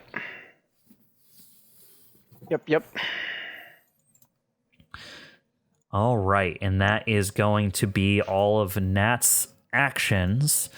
He is also going to move 5 hexes away. All right, who wants to go next? Oh, and I'm sorry, Orion, do you want to describe your mech a little bit? Prometheus is, it's similar to Chimera, except it's completely red. It has a missile launcher on its left shoulder. He's got a giant thermal lance in his right hand and the assault rifle in his left. And around his belt, you might see a blade, just in case he needs to get into close range. Cool. All right, Rock or Comet? I'll go. I wonder what your call sign is. Yeah, said it before, my call sign is Rock. 2 questions before I do anything. One, is the underside of the ship, like, can we, like, shoot through it? Is it blocking line of sight once we leave it? The ship will cause a blockage of line of sight. It is close enough to the ground that if you were on foot as a human, it wouldn't be a problem to, like, duck under it at its lowest points. But as a mech, it's a no-go. Okay. Also, real quick question. Do launchers need line of sight, or can they go I can look over at yours obstacles? Specifically. You're talking about your missile rack? Yeah. Yeah, your missile rack is... it doesn't have any of the things that designate that you can do that. It is like it fires rockets straight sort of thing. Gotcha. It would need like smart or tracking, or I forget what the ones do specifically. But for example, Nat has seeking, which allows it to do complicated paths as long as it can draw a line to its target. It doesn't need line of sight. And then smart, which means it attacks E-defense. And then you saw that Orion just used a lobbing bullet to go arced over a thing. So like some ordnance weapons have things like that allow you to lob things over. Makes sense. But yeah, no, yours are kind of like rockets, not so much like guided missiles. Just kind of, right. Makes sense to me. All right, Rock. Okay, my mech is a thin humanoid like mech that is got like boosters on its back, like looks almost like wings on it. It prioritizes moving quickly, it seems, more than like hard armor, defense, or anything like that. It has a very long rifle with it. I don't have my mech's name would just be called Rock. He didn't name it. I'm very creative. Well, we all can't be part of Death Chronicles, Deathbot Chronicles, or whatever. I'm not considered hidden while inside the mech, am I? No. As they've already picked you up on sensors, they know you're there. If they think you're inside, they're just going to start shooting the ship. Okay. I'm gonna jump out of the ship, and I can shoot through the flame break shield that Doomsday has.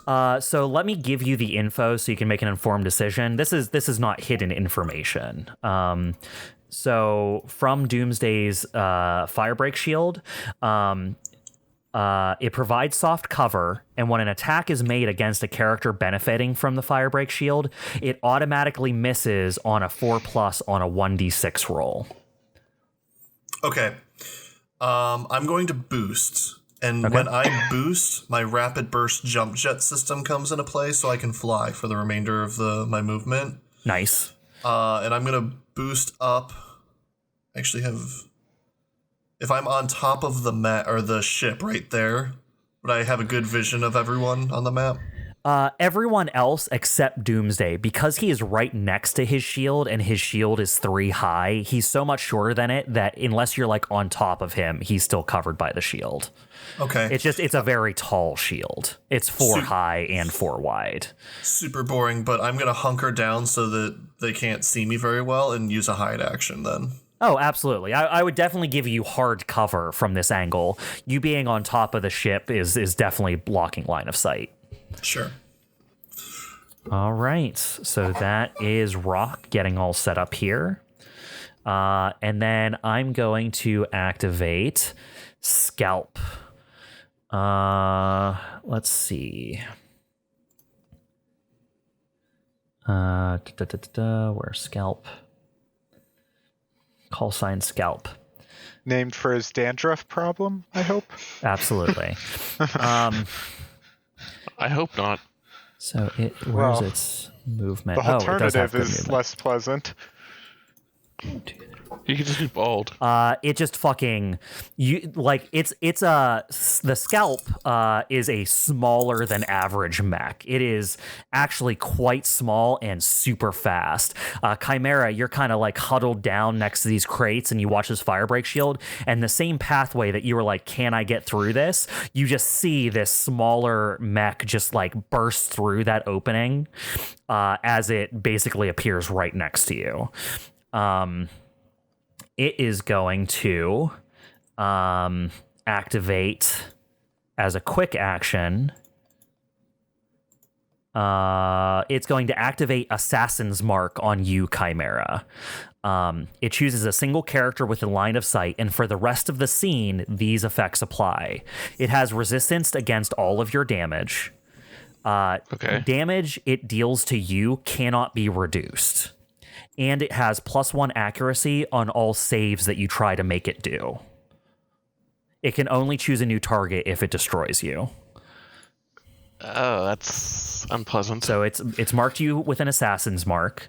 And you see this very small mech pull out what looks to be a hilt, holds it to one side, and just a gout of energy and flame burst out of the hilt. It is a blade much larger than it is. It is a melee weapon that has a threat range of 2, so it's still able to hit you from where it is. So disappointed. I wanted to have an ice pick and just come at him like a spider monkey, just stabbing his stabbing. So it activates this giant heated blade, and it just pulls it out to one side, and it sweeps it past you after it sends like a small little like Assassin's Mark virus into your system. It is going to make a single heated blade attack. Now does the 15 versus your evasion. And it gets an accuracy, so let's see if it crits. Jeez. No, it does not. Hooray. So it's only a 16 versus your evasion. It rolled a 1 on its accuracy. Not that it makes a difference, but does skirmish, like, does it have difficulty because of skirmish, or does the mark kind of negate that? What does your skirmish give it? Basically, any attacks against me. I mean, I have soft cover against all attacks. Yeah, so actually it wouldn't get the accuracy roll then, because its accuracy and your You're right. difficulty you're imposing would end up canceling each other out. I mean, it doesn't make a difference because it was a 1. Yeah. So 15 still hits. All right, and then you're going to take 4 kinetic damage. Kinetic. Interesting. Yep, as the blade like slams into you with force. Okay, yeah, I will remove that. All right, and that is Scalp's turn. Comet, you're up. Okay, Comet is Astro's call sign. He is in a mech that is a exact replica of the mech he piloted in the Deathbot Chronicles. So he paid a little extra to make it look like that. So there's a lot of cosmetic things that don't really do anything. Like kind of think of like an Alienware computer or like a graphics card. It has like unnecessary LEDs and Or a little spinning Gundam. things. You're piloting a Gundam that has a bunch of little frilly bits and like a crest on its head for no reason. Exactly, yeah. I just imagine it has the sunglasses from the Gurren Lagann. The Oh, oversized no. sunglasses. So he has a shotgun mounted and a heavy sword on his back, also a replica. Yeah, that's his mech. Oh, and it's called the Offer Only, because he's an offer only actor. He doesn't do auditions. So That's probably why I love probably you, why I can't find a Astro. job.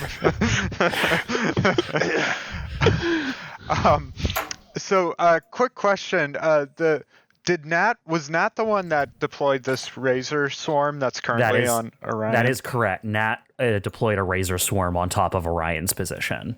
Okay. So here's what I'm gonna do, and tell me if I'm in any way not understanding the rules. But first of all, I have a hyper spec fuel injector.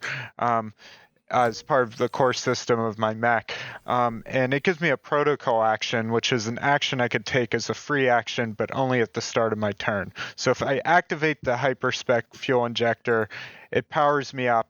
And for the rest of the scene, I have +1 accuracy on attacks, blah, blah, blah. And once per turn, I can boost as a free action. So that's what Comet's going to do first. Okay, I just want to make sure, because we're still getting used to this game. If you use your core power, that is gone for the remainder of the mission. That means for whatever else happens on this station, your core power's gone. Oh, okay. So scene is like mission. No. Does it say? It doesn't say scene for core power. It's for this scene means this battle. You'll have this boost for this battle, but you only get core power back between missions. Gotcha. So what I'm saying is you use it on a battle, and that's the only battle you get it for, unless you find some amazing reason that you would get core power back during the mission. Okay. So yeah, if that's the case, then I probably don't need It's like your 2-hour cooldown ability. You know what I mean? Yeah. It's like your super activation mode. You could use it and like be super powered for this battle, but for whatever happens on this station, it's gone then. Yeah. Okay.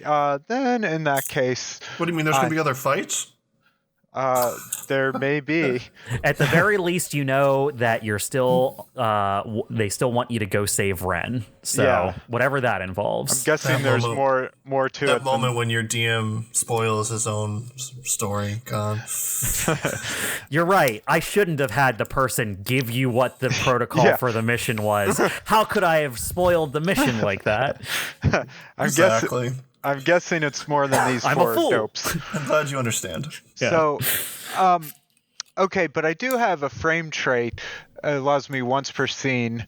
I can take any quick action as a free action. So That I is think correct. I will be using that up just to close the distance here. So you're going to do a move boost using your initiative to boost? That's correct. So first I'll move. I'll leave the ship through the door. And I'm right behind the Razor Swarm. What are the rolls if you enter the Razor Swarm? The rolls are the first time you enter the Razor Swarm on a turn, you take 2 heat. No, not 2 heat, 2 burn. Okay. I'm gonna go for it. Boost through. Okay, so boosting through, you're going to take 2 burn immediately, which means you immediately take 2 damage and you add 2 burn to yourself. Okay. One. Let me make a note of that and. So you add should it be to down my- to 12 health and up to 2 burn. There's a burn counter on ComCon in the right corner, right under the change mech. Yep. Yep. 1, 2, and down to 12 HP. That's right. Cool. And then I'll use the free action to boost one more time. Yep. Closing the distance, moving along the ship and closing the distance between myself and Comet. As I run by the way, I will shout to Orion. This is a free action as well. Orion, take out Tread.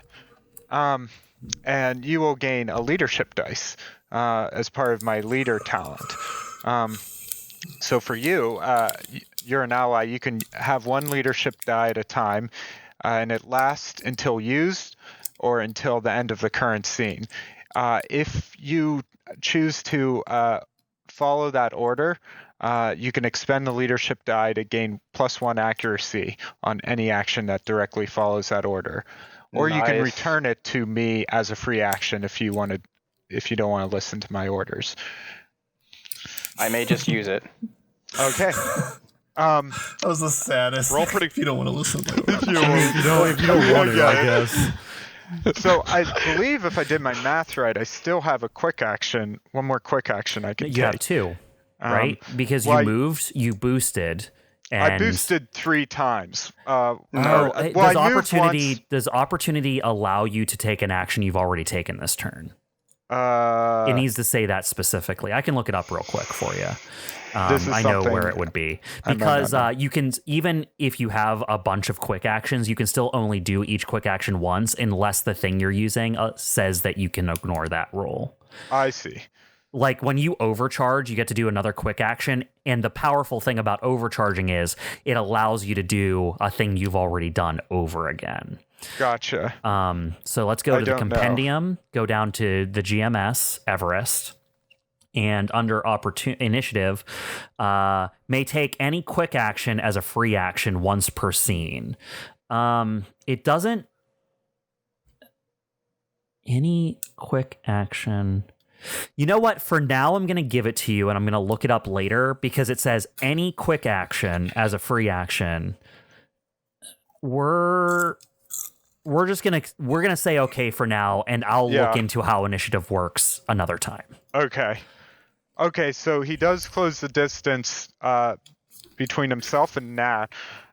He's within 3 hexes of Nat.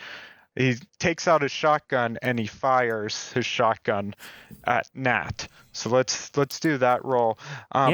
One talent, the other talent I have, I'm using all 3 talents on this turn, by the way. Look at you, Mr. Fancy. Vanguard, I gain +1 accuracy when using CQB weapons to attack targets within range 3. So that's why it's so important I get within that range. So I'll roll my shotgun. And let me add the D6, unless maybe that's not necessary. I rolled a 17. Well, do it because you could it's crit. important because you could crit. Oh, that's you true. You don't, unfortunately. Yeah, but yeah, it's very important that you add that because you can get good, nice bonuses for getting over 20.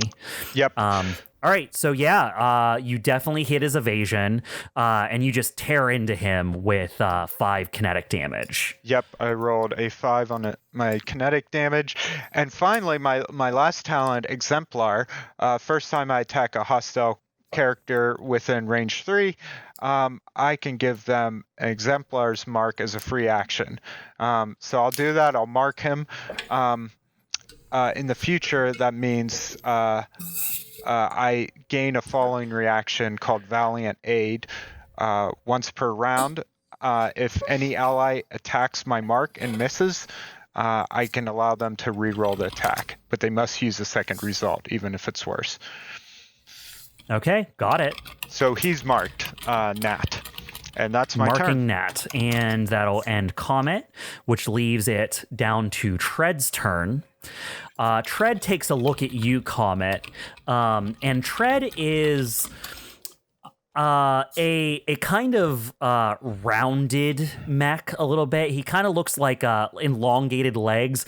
The chest almost looks like it's a floating cannonball with like long legs and arms coming out of it. it has these giant ass boosters on its back, like huge, like bigger than most of the rest of it. And in one of its arm, it's carrying a giant lance that has a cannon opening at the very end of it. That seems scary. That's pretty. That seems really cool, actually. Two different perspectives. Yeah, I know. It is going to use one of its charge abilities. So I'm going to deactivate the charge to use Impale. The Tread can move up to 8 spaces in a straight line. Pick a character that it passed through or ended adjacent to, and they need to make a hull save at +1 difficulty.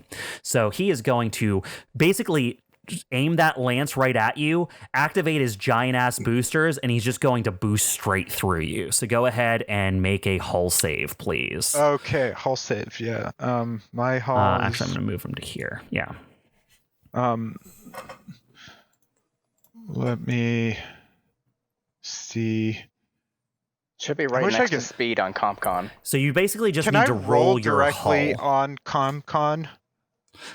No. I would rather you roll in the shared thing. So a saving roll is just a 1d20 plus whatever you have in that stat. Okay, so my hull is 1, so I'll just roll it's just this a 1d20 straight up. plus 1 then. Your target is a 12. So you did succeed. His save is 12. At difficulty. Ooh. Okay, Yeah. so minus a d6. Yeah. Okay, so let's roll this d6, and that's a 3. 3, so that brings takes me you down to 10. So unfortunately, you don't succeed. On a failure, you are grappled by the Caphract and pulled with it to the end of its movement. So it slams you into the side of the DBC. It basically latches onto you with the ram cannon and just slams you into the wall. Ouch.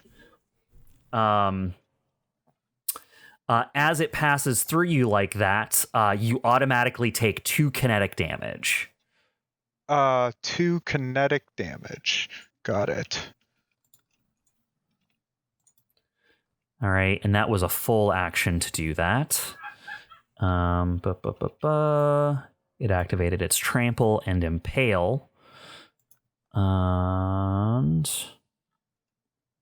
all right, that is One thing before we end, Todd, you didn't try to roll to clear burn or take into account burn. Burn? Oh, the yes. burn. So at the end of your turn, you need to make a engineering check. An engineering save to see if you clear the burn. Okay, so that's just going to be a d20 for me. I rolled a 5. So you don't clear the burn. How much is your burn currently? 2. 2. So you automatically just take 2 more damage. Okay. So you should be down to 8. 8. Yes. You are right. Not to hurt you more, but... Yeah, the burn just will continue to tick at the end of each of your turns. All right, that's the end of the round. So everyone is activatable again. Who wants to go first? May I? Yeah, go for it, Rock. All right. Then I'm going to use my hiding advantage, immobilize myself to get crack shot, and fire my sniper rifle right at Scalp. All right. I will say you're going to have to move a little bit closer towards the edge of the ship. You're kind of right at the center. I can say that you thought of that before you went up there, if that's who you were going to be aiming at that side. I assumed it was like a height thing. If I stood up, I could see, but... I would say, exactly. Because after where that is, it kind of starts sloping down at that point. Does that make sense? Like this part up here is flat and then it starts sloping down. So you're like at the edge of the roof now. Okay, sure. So I'll do it there then. All right, cool. Yeah, you have a straight line shot at Scalp. Okay.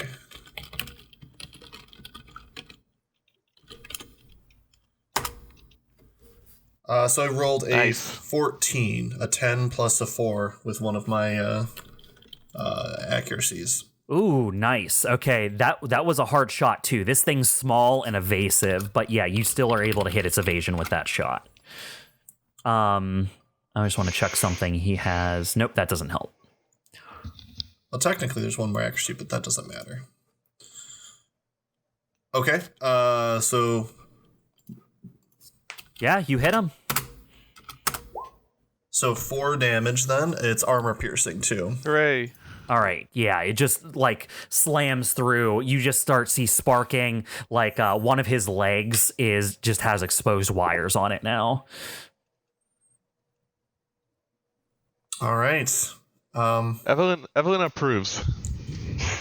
That's basically my turn. All right, yeah, Rock, you take a nice shot, deal a heavy hit to Scalp. I'll go ahead and end your turn. And let's see. I want to check something because he might activate next. 1, 2. Oh, absolutely. All right, Nat is going to activate next. You've hurt him and marked him already, Comet. So he is going to you just see out of these little pods on either side of the cockpit just these little like tubes of drones fire out. Like it fires out tubes, and those tubes break apart into a bunch of swarms of drones that just come down over top of you. I also need to roll to see if he recharges his razor swarm. Okay. On a 4+, he recharges it. So nice. He can have as many razor swarms as he wants because I'm going to give him that. He gets to have that. He's going to deploy another razor swarm just north of Orion's position, cutting off you and Orion from each other. Ooh, that's very strategic. So he's going to uncharge that again to do that as a quick action. And also, a bunch of drones start barraging you. He's making a quick tech attack versus you. That's going to be a 22 versus your E defense. He crit it. Wow. That will hit, I'm pretty sure. On a success, the target chooses one. Either you become immobilized and impaired until the end of your next turn, or you immediately move 5 spaces in a direction chosen by Nat. I'll choose move 5 spaces. All right. 5 spaces. Yep. That's. I was thinking 5. Okay. He's gonna put me in. I'm grappled right now. Correct. You are not. You were slammed against the side of the ship. Okay. So he will either immobilize me. What was it again? Immobilize. You'll be immobilized and impaired. So that means all your stuff has all of your stuff has difficulty when you're impaired. Okay. Yeah, if but I I was gonna choose- say Oh, ignore that, sorry. Go ahead and let him push me. All right. He is going to barrage you with these drones that push you back and back and back through both of his swarms of razor Oh, that was swarms. a poor choice. You take 2 burn and then 2 burn. Okay. So you're going to take 4 damage immediately. Yep. That brings me down to 4. 4. And you're up to 6 burn now. Correct. When do I take the burn? At the end of my turn? Either you need to do a thing to get rid of it, or you need to succeed on that save at the end of your turn to get rid of it. And then the razor swarm will do me damage at the start beginning of my your turn. Because now I'm in 1. That is correct. As Nat does this, he goes, "I told you fools, you don't stand a chance against us." okay. Ouch. Yep. Can I go ahead and make my turn now so I can That was his. It's up to you guys. Can I fix take myself? it? I would like. Go ahead. I want to beat up Skull, but yeah, if you Here's guys a got something question more for you, go for Bob. it. Is this space against the ship out of the range of the swarm? There is a small gap between the 2 swarms right up against your ship that you can duck into where you won't be hit by the razor swarms. Okay, then. So Dyne is going to duck out of the razor swarms, and then he is going to take a full barrage against Tread. firing both his heavy and his main weapon. Okay. The heavy weapon, the thermal lance, has a range of line 10, and right through this line I can hit both Nat and Tread. Nice. Sweet. So All right. you line them up. And you can use the leadership die. And I am going to use the leadership die. So that's what, accuracy? Or yeah, that will give you 1 accuracy. Okay. So one of your attacks is a line, right? Yeah, that's the first one, the thermal Let's do lance. that one first, yeah. Okay. Fire that first. Yeah. Let me roll the accuracy here. 10. And does that does that affect both of them evenly, like, or do we have to roll 2 attack rolls? I forget. I actually do not multiple know. hits. Let's see what line says. Yeah, let's look up area of effect real quick, just because that's not something I think we've done a ton of yet. All line says is attacks made with this weapon affect characters in a straight line X spaces long. Yeah, I think we had a barrage that hit multiple people, but I'm forgetting what our rule was for hitting multiple people with a single attack. So it would be under mech combat, attacks, range, cone, line, blast, burst.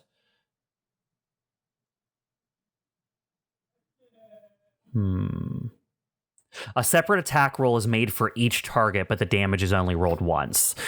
So do you want that first one? Well, you rolled an accuracy on it, right? So I assume that was the one versus Nat, right? Yeah. All right, so you're going to need to roll another D20 versus Tread to see if you hit. It's Tread, actually, that would have the accuracy dice, because I told him to attack Tread. I thought it was the flag thing you were using or something. No, the flagged is the exemplar's mark. All right, so we'll resolve this first. So it hits Tread, who has evade 10. So you hit him just with the accuracy. Ooh. You just hit him. I hit him for 9. You don't, unfortunately.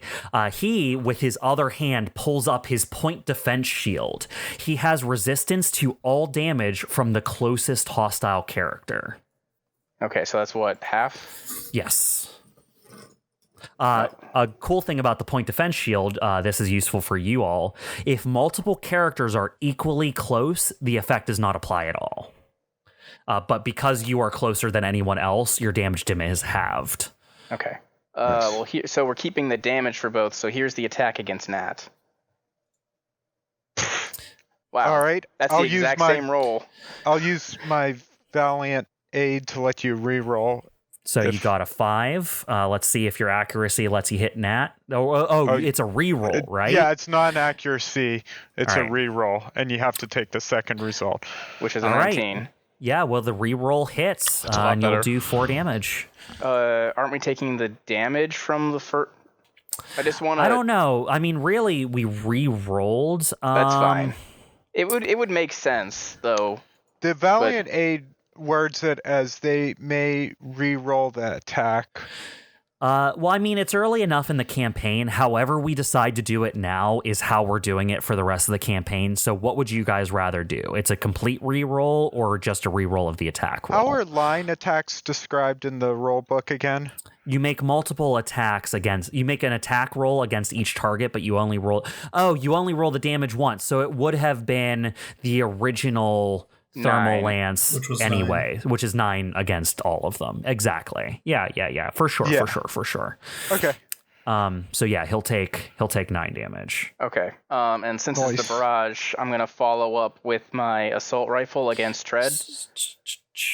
I just need to find Nat and finish up giving him his damage. So Nat takes 9. 1, 2, 3, 4, 5, 6, 7, 8, 9. He's still up. All right. Dang. Oh. Nice. That's and who is that against? Tread. It's part of the barrage. All right, Tread. You crit, which is you rolled a 17 plus 3, which gets you to 20, which crits. Your damage roll was a 1d6 for kinetic. You get to roll another 1d6 and take the higher of the results, right? No. Is that crit? I forget. Is it? You might be right. I think that's how crit works in this game. I have the thing for attacks pulled up. So critical hits, and the highest result. So yeah, you could technically do 1 more damage. So let's see if you get a 6. You do. So he'll take a whole 3 damage because of his point defense shield, unfortunately. 1, 2, 3. He is heavily armored against you specifically, and you're just like and it's still getting through to him. So here is a question: If I use initiative to do skirmish, can I fire the same weapon again? Since it's not technically the same action. I'll say yes. Okay, that's what I'm going to do, and I'm going to fire the thermal lance for another... All right, yeah. The thermal lance isn't super heavy or anything, is it? It is just regular heavy. Okay, yeah, absolutely. Okay, so here's the attack against tread. All right, so either way, the damage is going to be 4. That will hit tread for 12, so it'll do another 2 damage to tread. Another 2 damage to tread. And then roll just a 1d20 plus, or wait a second. Your thermal lance gets a d6 on it? Against tread, yes. Or is it, yeah. Well, I mean, I can roll because it was incorporated into your attack roll, right? Was it? I'm hovering over it, and it says you rolled a 9 plus 3. Where did that come from? Do you have something clicked on your sheet that's giving you accuracy or something? Yeah, there is. I forgot. Oh, that's weird.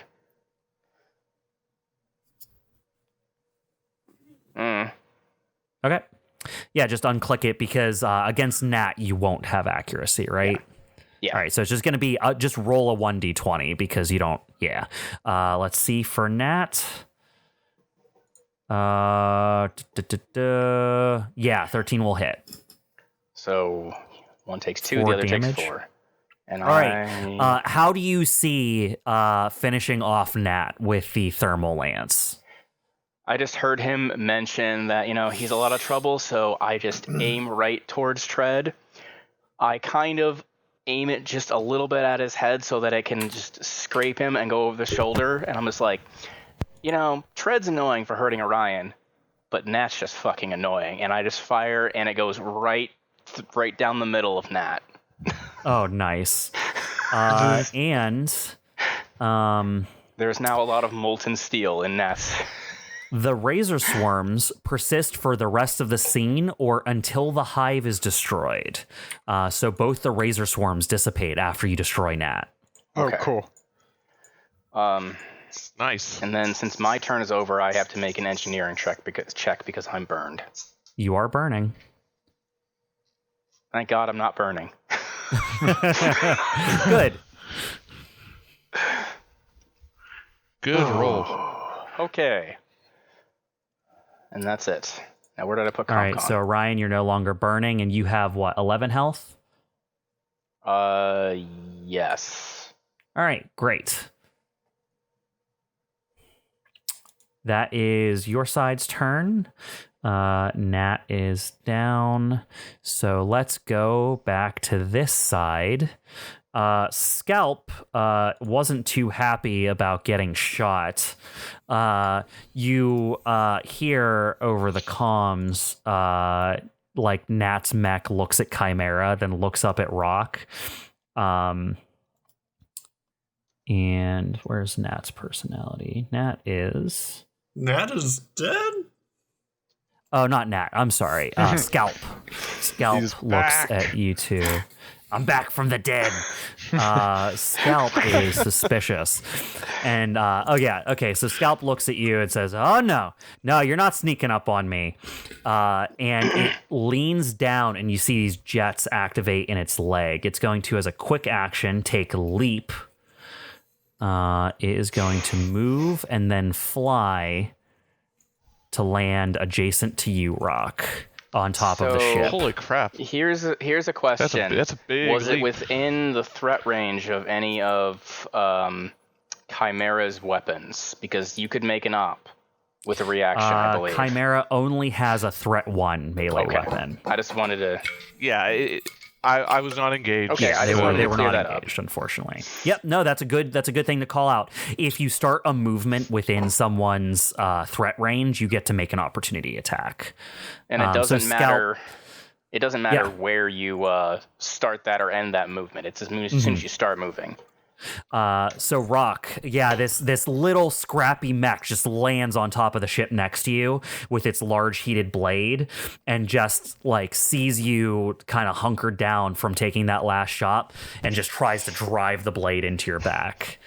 That will be 11 versus evasion. That just barely hits. That will be 4 kinetic. And are you prone, shredded, immobilized, or stunned? No. Okay, you didn't have to immobilize or prone yourself for that ability you used? I think you're immobilized. Oh. Yeah, you become mobilized until the start of your next turn. I thought that was I just figured that ended at my turn. Okay. Yeah, then he yes, takes I the am. advantage to... He does do exactly what I said. He basically drives the blade right into your back, and you're going to take 8 kinetic. Okay. That's not good. All right, and that was quick action, and move. So that is Scalp's turn. Who wants to take next? Actually, I'm okay waiting if you want to go Chimera. I'm rethinking my strategy just because I was actually planning on taking out Skull, but I'm not going to be able to get up to that ship. All right, I don't have jump. I'll go So I if need you to- want time to think, because mine's going to I'd be if you recommend don't mind, stabilize. pretty Comet. simple. Yeah, I'm going to be stabilizing. Yeah, you should stabilize. So when you stabilize, you get the choice of healing, using a repair point to heal and clear out all your burn, or you can end a condition. But No, it's you can heal or clear your heat. Burn and heat are separate things. wait, it doesn't Yep. clear your burn too? It does. It's so you have 2 separate lists you can choose from. The first one is you can either heal or clear your burn, and you can choose one from anything from the second list, which is like clear a status effect or whatever. So you can heal, spend a repair to heal, and then you can choose something from the second list, which is clear your burn in your case. What page are you on in the rule book? I would just use the compendium. Let me bring it up. Yeah, I can find it here for you. It is under going through the Compendium. actions. When I'll you just search. stabilize, you can enact emergency protocols to purge your mech systems of excess heat, repair your chassis where you can, or eliminate hostile code. To stabilize, choose one of the following. Cool your mech and clear all heat and exposed. Mark 1 repair to restore all HP. In addition, choose one of the following. Reload all weapons, clear any burn, clear a condition that wasn't caused by one of your own systems or talents, clear an adjacent ally's condition that wasn't caused by one of their own systems or talents. Okay, so it sounds like I want to, first of all, heal up using a repair So point. you're gonna use one of your and repair are also till the end of the mission. So these are your repairs to use across the mission. Yeah. You do remember as reserves from a previous mission, you have a floating 2 extra repair for the whole That's team. right. Yeah, good point. So you go all the way back up to 14 HP and lose 1 repair. Yes, 200. Okay. And then I'll for my second condition, then I will clear up the burn. Clear all burn. Okay, that is a full action, but you are back to full health and not burning anymore. You can move, though, if you want to. Yes, and I probably will. Oh crap. So let's get a little closer. I I'd recommend, since he can charge, not to be stacked up. Girl. Yeah, I'm gonna actually kind of move.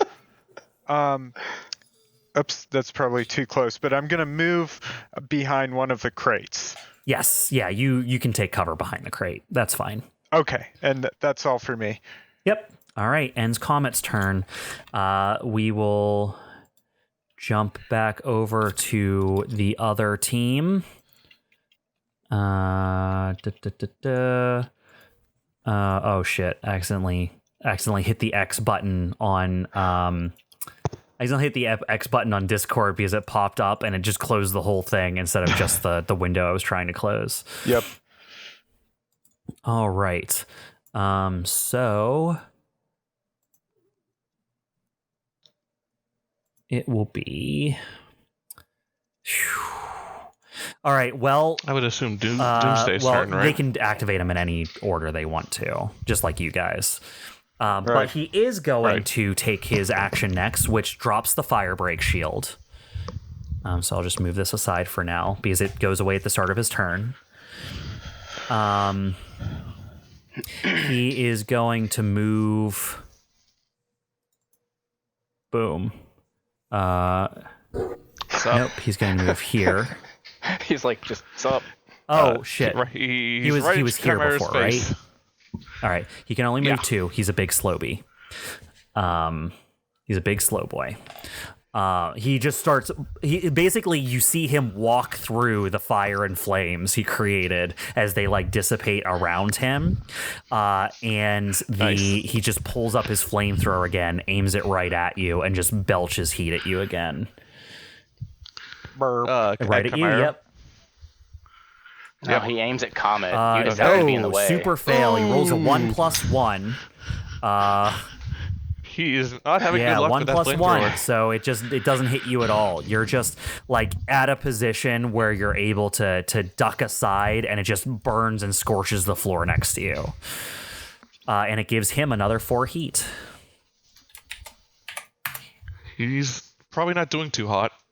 I get it. But you can't hear the groans on my side. Yeah, this one. All right, and that was so that was move, quick action. He is also going to boost to move another 2 to get right up on you. And then he is going to activate his fire break shield again. On top belching of me, it next to the 2 of you, separating you 2 from everyone else. You guys gonna duke it out until one of them crumbles. He's going to move it here, so it's like this.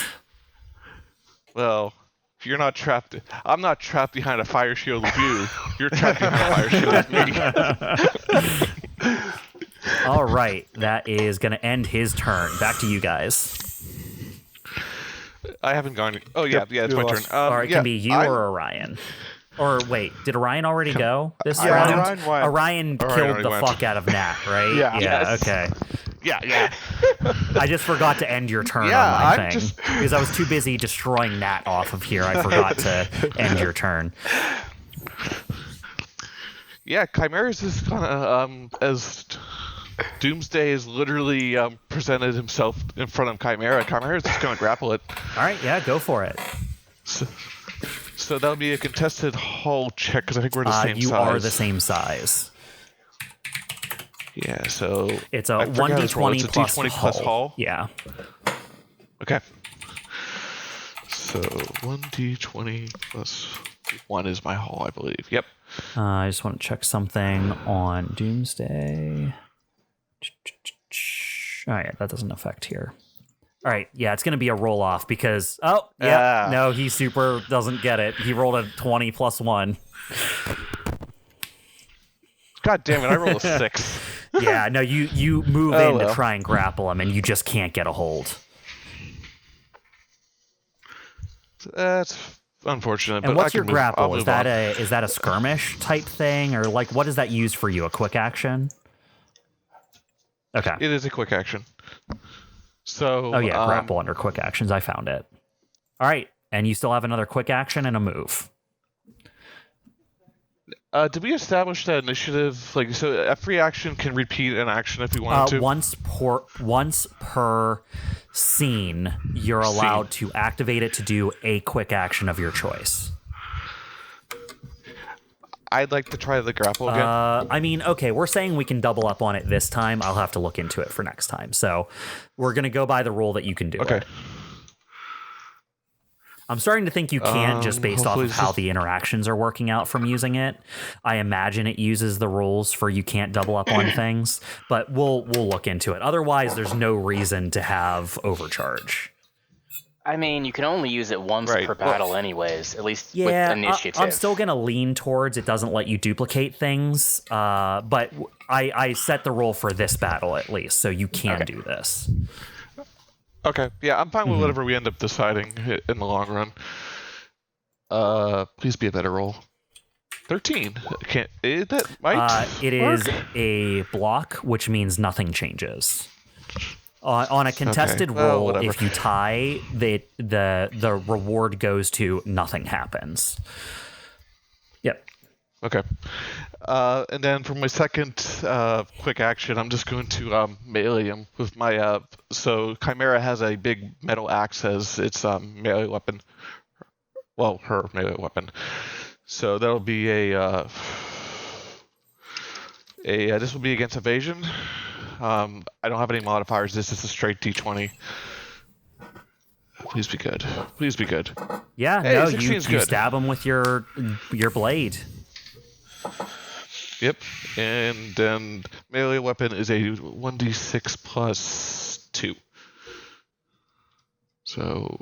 Damn. Ooh, 7. Let's look at you real quick because that seems insane. Wow, that's really good. Well, Oh yeah, and like if I pulled off the grapple, I would get accuracy on that roll. I got lucky with it. You stab it real good. You find the opening and plunge it in, but with its heavy armor, it doesn't penetrate nearly as deep as you thought it was going to. He has 3 armor. Okay. So it does 4 damage, I assume? Okay. Well, I'm still happy with what I did, so I am not going to move. All right. So that's me. Then it is Tread's turn. Tread is going to see if he recharges his impale.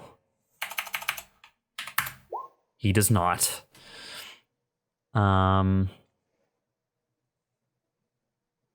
But I can still move up to 8 with him. So 1, 2, 3, 4, 5, 6, 7. He has Trample. He ignores engagement and can pass through but not stop in spaces occupied by other characters, dealing 2 kinetic damage to those characters. So he moves such that he charges through Orion and then through Comet. Both of you take 2 kinetic. Okay. Ouch. Okay. 2 kinetic. All right, and then as he gets to the other side of you, Comet, he pulls down his ram cannon, and he is just going to try and stab it into you. Huh. That is a sentence right there. 9 versus your evasion.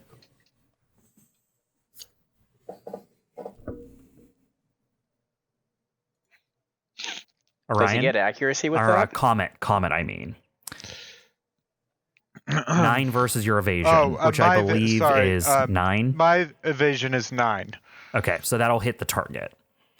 As he stabs you with the ram cannon, it hits you in the side, and he pulls a lever back. So as he jams the ram cannon into your side, it also fires at point blank range, and you just feel this heavy rocking sensation go up and down through your entire mech as you take 5 kinetic damage. 5 kinetic. Ouch. Lots of ouchies in this fight. I think you're at 7 now, right? Yeah. Okay. All right, and that is his You said turn. it was 5, right? 5 Yeah, kinetic. then 7. Plus the 2 kinetic you took from him walking through you. Yep. All right, that's the end of that round. We come back to you guys for everyone activatable. Can I move before Comet, at least? Do you mind, Todd? Yeah, Can that's I fine. go first? Yeah, let's say Jay's not doing too hot. Yeah, you're technically still haven't had a turn. He could just stab you again. Yeah, I know. Yep, Go that'd ahead, be a Rock. good tactical usage. How damaged has he looked? Very little, truthfully. Like he's sparking from one hip, but another hit like that wouldn't down him. Okay. Well, so a full action is 2 quick actions, or is it its own thing? A full action is its own thing. Okay. So I can't... I was wondering if I could do like a quick action, then use initiative to get another quick action to do a full action. No, unfortunately not. You could use a full action and then use initiative to get a quick action. Yeah, but I wanted to know the result of the initiative first, or the quick action first. So why don't you use initiative to use the quick action, and then you have your full action? For the off chance I didn't need to use it, but I think I will do that though. So I'm gonna pull out my well, not really pull out. I guess you just have it out, but I'm gonna use my assault rifle on him. Okay. I don't think there's any pluses for it or anything. That's what I have. So 12 to hit. 12 will just hit their evade. All right.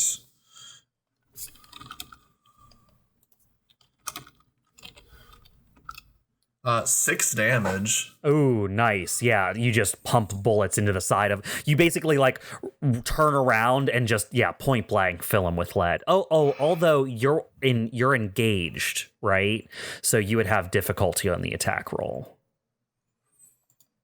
Is there a way to not be engaged? You would have had to move first. Okay, but if I move from him, I take an op. That is correct. There's no way to because move you're without starting doing movement that? within his threat range. Okay. Well, I guess that doesn't hit then. Yeah, unfortunately, because you just hit, the I no guess matter he takes what, 2 damage then, because reliable.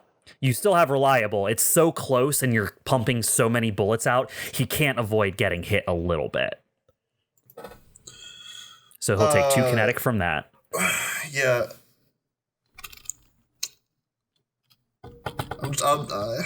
Yeah. I guess I'll just try to step away from him. Okay. As you move within his threat range, he is going to swing his heated blade at you. 9 versus evasion. Yeah, that misses. Miss. All right. Yeah, he just swings this giant, 2 threat long swing sword at you. It swings past you. And now I'm going to take a chance and barrage him with the assault rifle again. That's a 4, so that's not going to hit. And then with my other off weapon, which is just it's like a thermal rifle.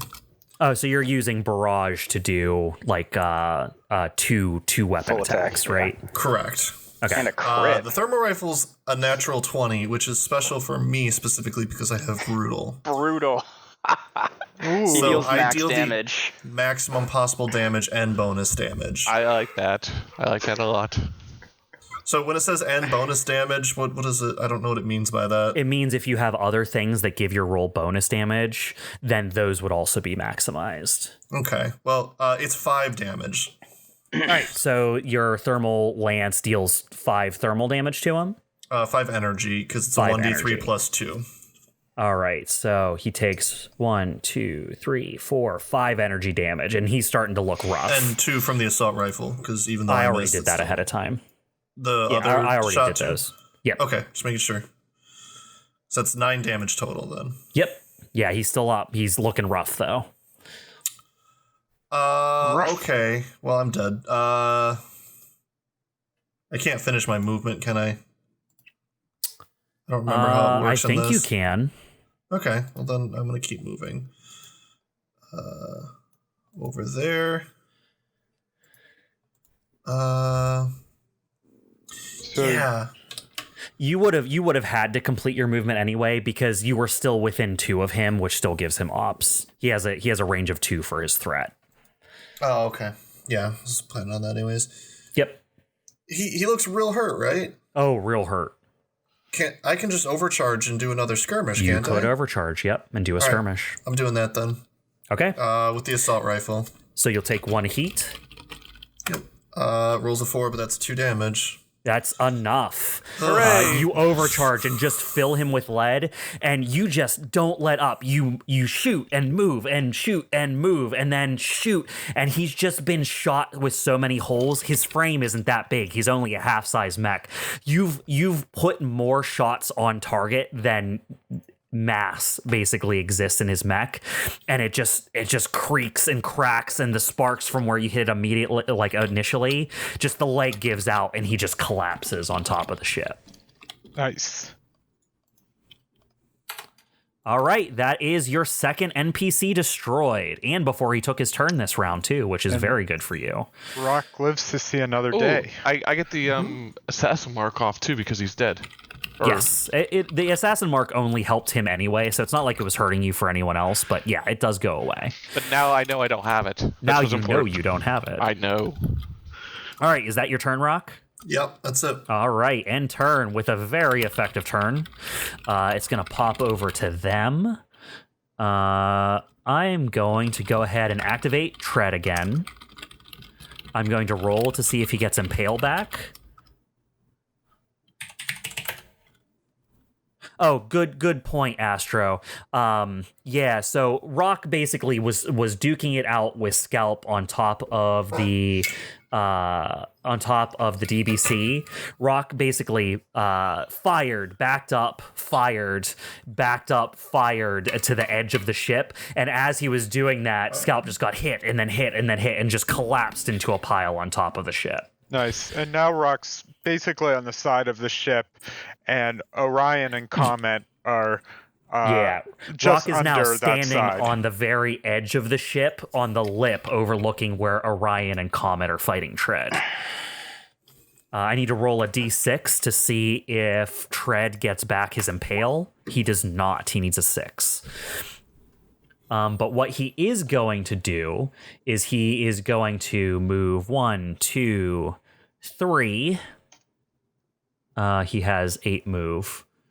4, 5, 6, 7, 8 to move this roundabout path that goes through both COMET and Orion. You both take 2 kinetic damage.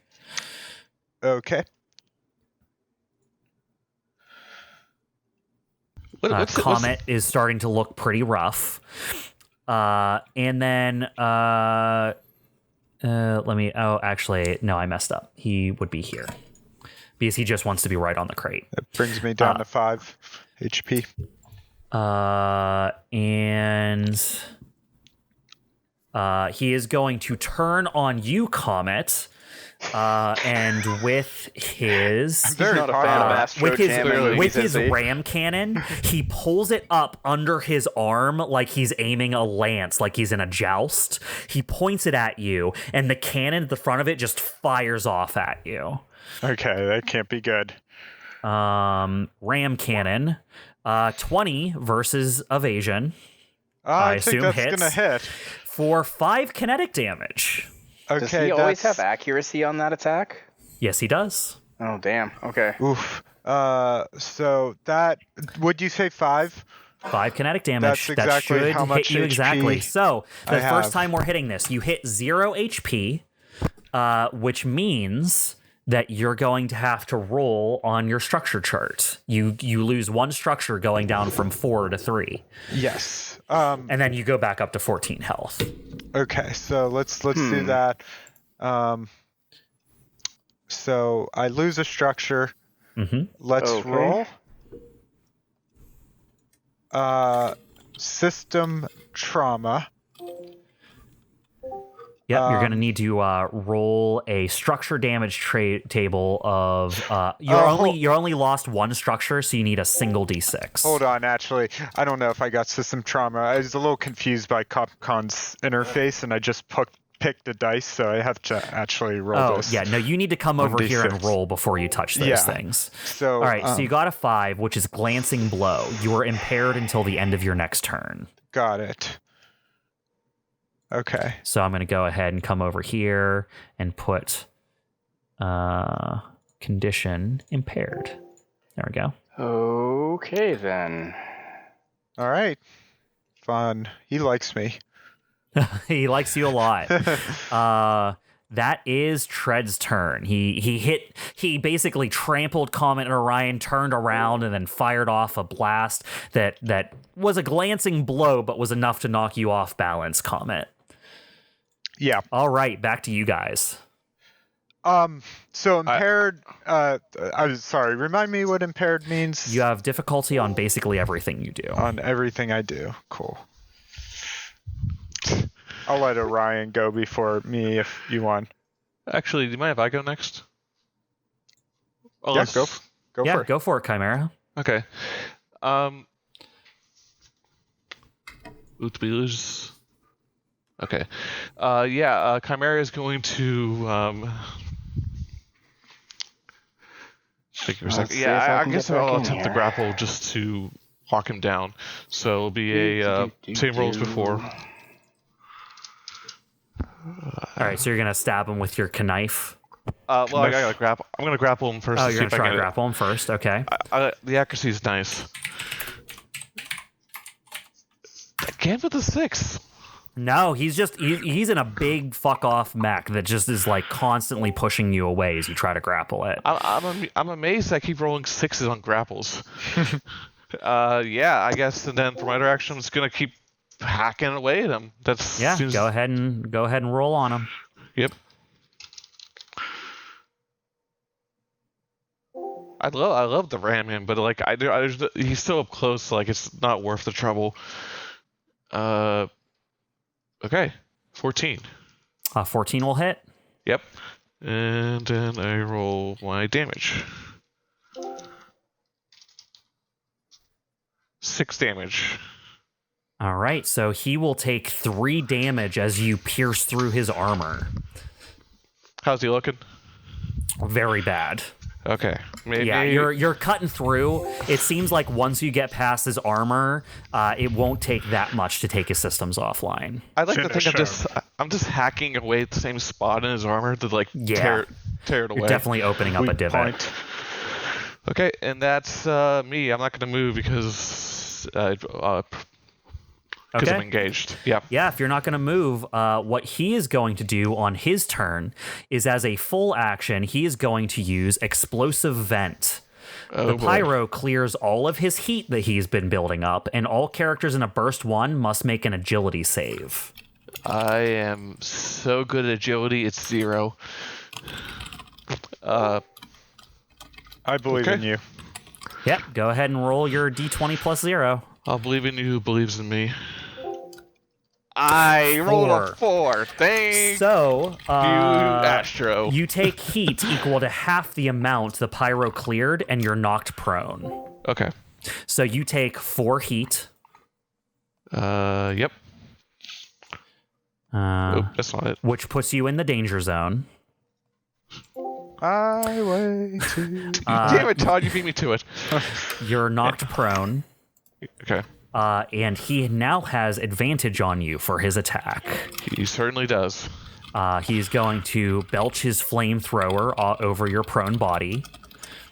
I don't approve. And then, so I'm going to roll it, and then I'm going to add the advantage. So, flamethrower